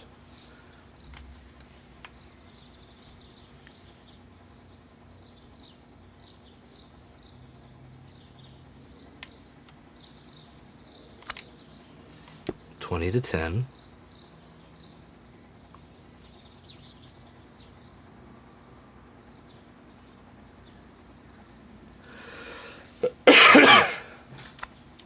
That's a 10.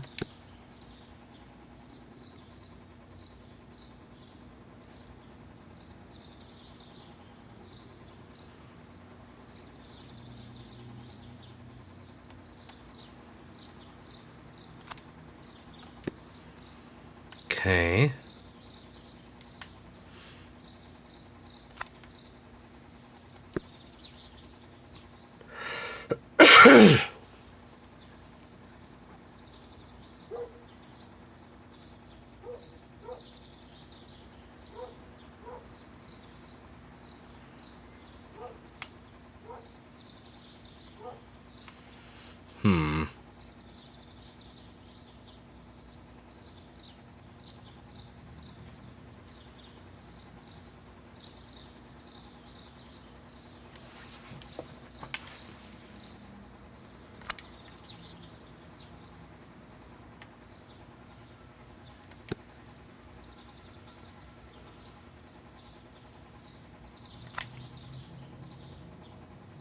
Okay.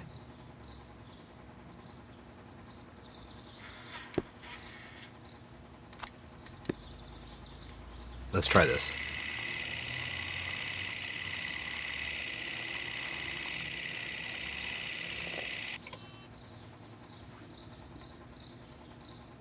Something's not right.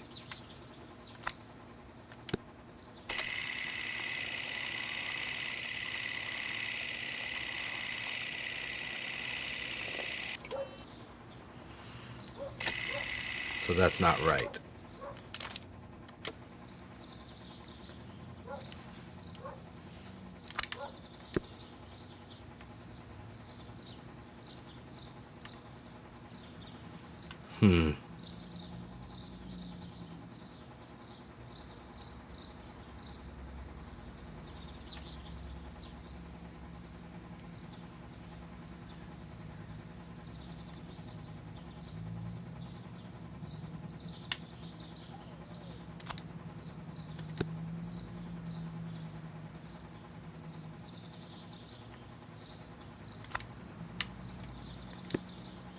All right, let's try again.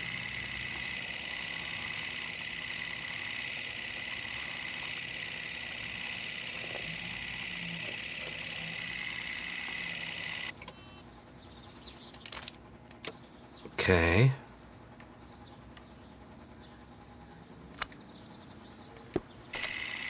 Let's try now.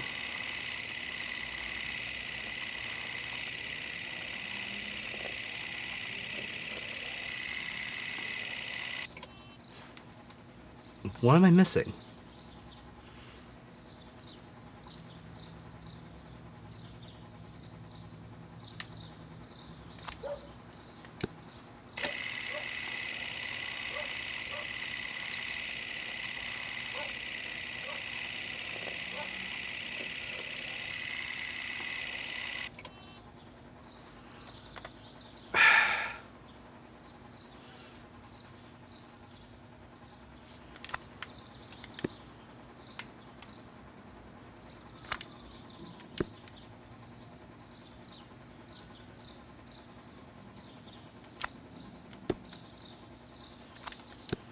Ah, there we go. Because Albert noticed it. The little details just slip right by your brain sometimes. What?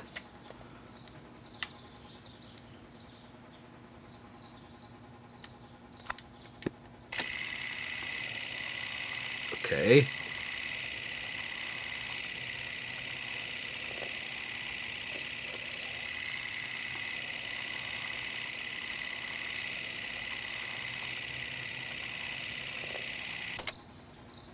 Let us summarize.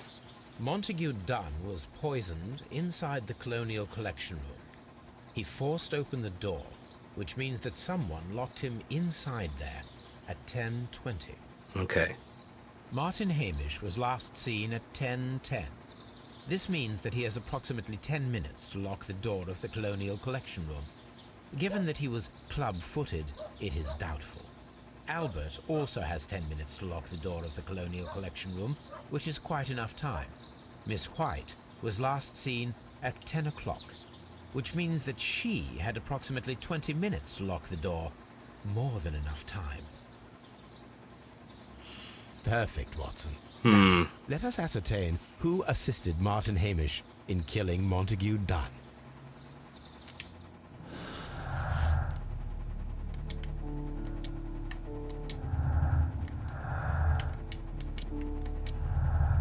Okay, so.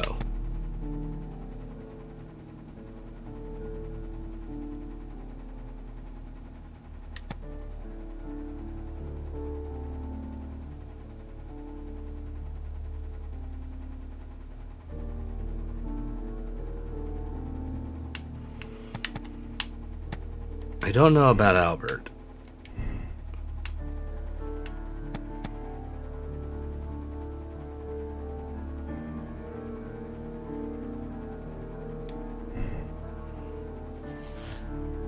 So that's one option.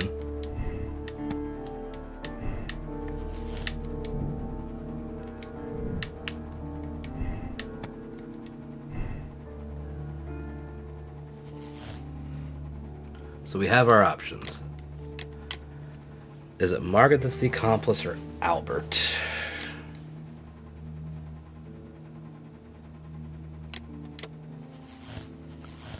Let's see what it says here. Margaret White was Martin Hamish's accomplice in killing Montague Dunn. Professional ambition and personal situation have been damaged by the breakup with Dunn.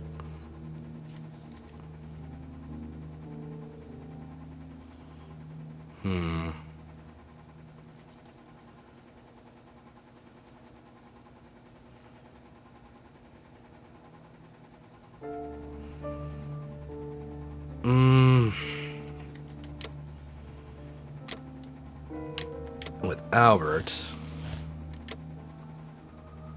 killing Montague Dunn, immediately repeated by his father in the night of his dreams.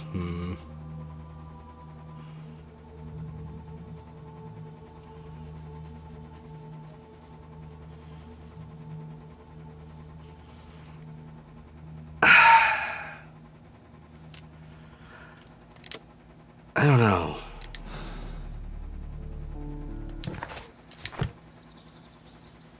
Let me review the timeline again.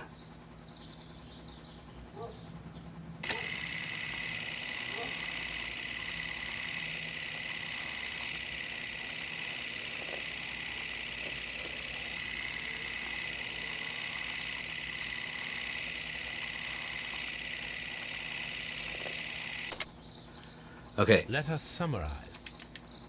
Albert, Miss... Perfect, Watson. Now. Okay, if we look at it, it's really easy to see that he could have actually turned on the ventilator while in there with Albert. At any point, he could have just turned it on.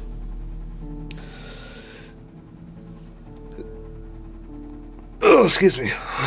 Big stretch. That gave plenty of time for... God, why is my brain not wanting to work here? Fuck. Hamish to go back, talk to White, so she can go lock him up while he's in there. It's like, hey, go do this, kind of deal.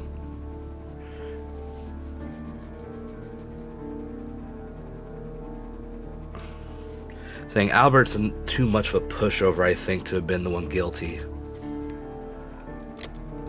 So let's go with White as the accomplice for now, and we'll see what happens.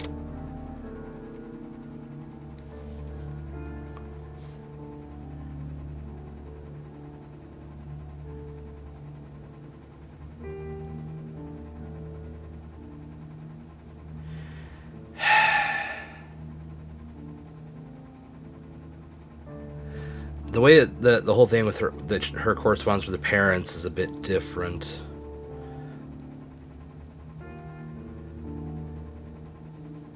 Let's go with condemn for the moment, maybe? I don't know. Because I don't think it's just a desperate woman in debt in the same sense. Just because of how she pushed away her fans. Like, you could give me money and you could... It's like, she seemed a bit too aggressive on that front. So let's go for this for the moment. We can always change it.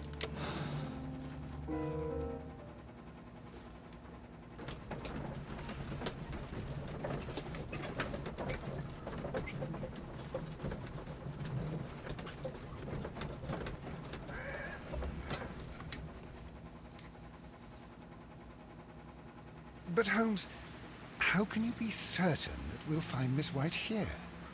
It is obvious, Watson. Just use your brain. I am using it. I do use it. Now that the rope has tightened around Martin Hamish, Miss White must act to erase all traces of her implication. After the suicide of her accomplice, there is one final trace remaining. The deadly plants of the Divine Syndicate. She will be there. Very good. Shall we go? Just one moment. Now listen to me, Watson. I shall see her alone. You will conceal yourself behind her, quietly. Whatever are you planning? Nothing spectacular. The impulses of women have always been a mystery to me. But she is a bold one, and so we must be cautious. Okay. Right. You can count on me, Holmes. Let's just get to it.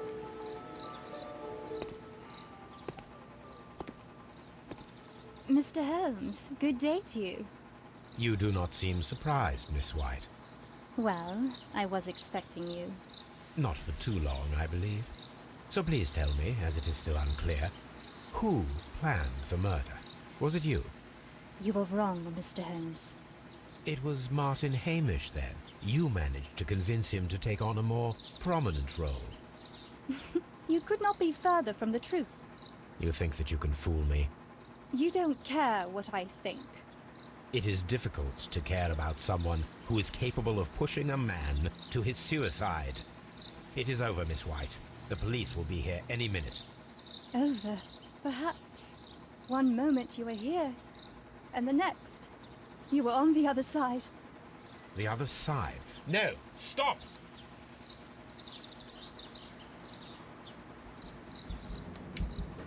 I beg you not to do this, Miss White.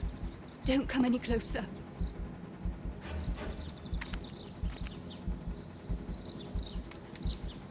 Please remain calm.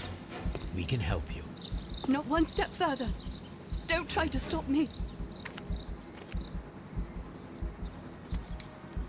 Stop this foolishness. You cannot truly want to die. No, it's too late.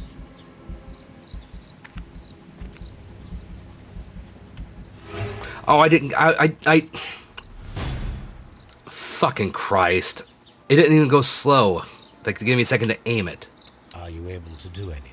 I'm afraid not. The poison has been fulgurating. Her heart stopped instantly.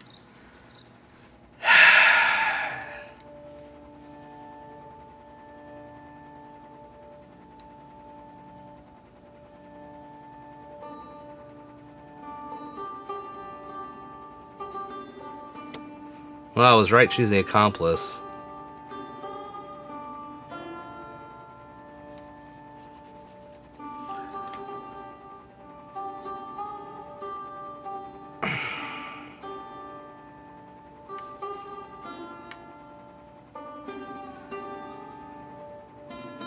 Nah.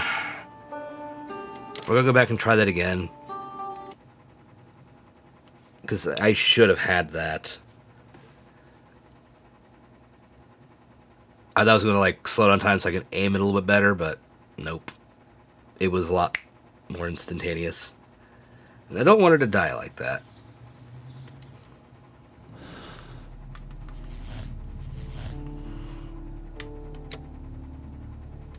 Same choice, better reaction this time.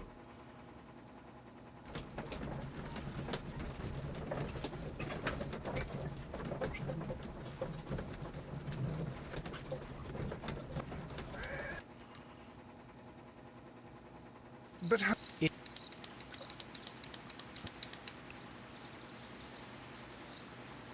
Just trying to get there.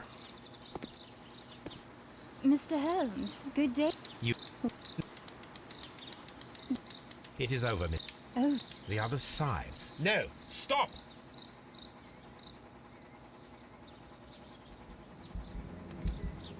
I beg you not to do this, Miss White. don't come any closer.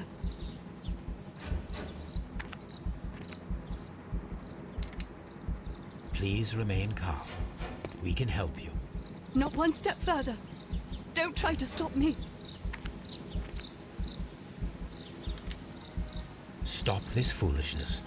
You cannot truly want to die. No, it's too late.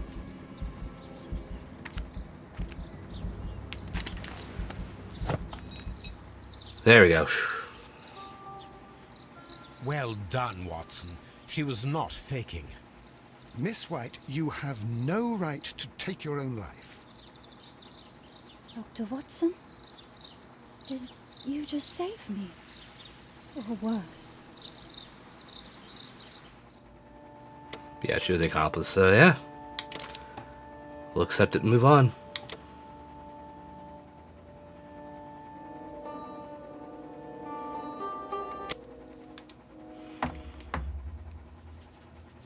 Alright. And with that, we're gonna call that a stream. Went a little longer than I'd actually planned. I actually planned to be done a little sooner, but hey, we got there in the end, and we got the right choice. Just had to do it more than once to make sure we actually got it, because I fucked it up. But hey, you know, it happens. At any rate, we're going to raid out here in a minute. I will try to be back later tonight for the normal stream time. Maybe we'll do the last case. I think it's the last case. Maybe we'll do more Holmes. Maybe we'll do something else. I don't know. I'll decide later when I get there. But thank you for hanging out with me for this morning, now afternoon stream. It was fun. Just had the extra time. Figured I'd do it. So, yeah. That's all I've got. So, don't forget to drop a follow here if you haven't yet already. And if you want to support the channel, please drop a sub, either for yourself or gift it to someone else. And we also take the Bezos Bucks subs as well, because, you know, they don't need it. You can also do direct donations if you really think they don't need your money. Right there, top link to the Stream Elements link to the direct donations, and of course the Stream Elements shop to get your Spritz stuff. So, yeah, that's all I've got. We're going to raid. Highlight people. Thank you for watching, and until the next stream, stay safe, stay awesome, and I'll see you in the next one. Later.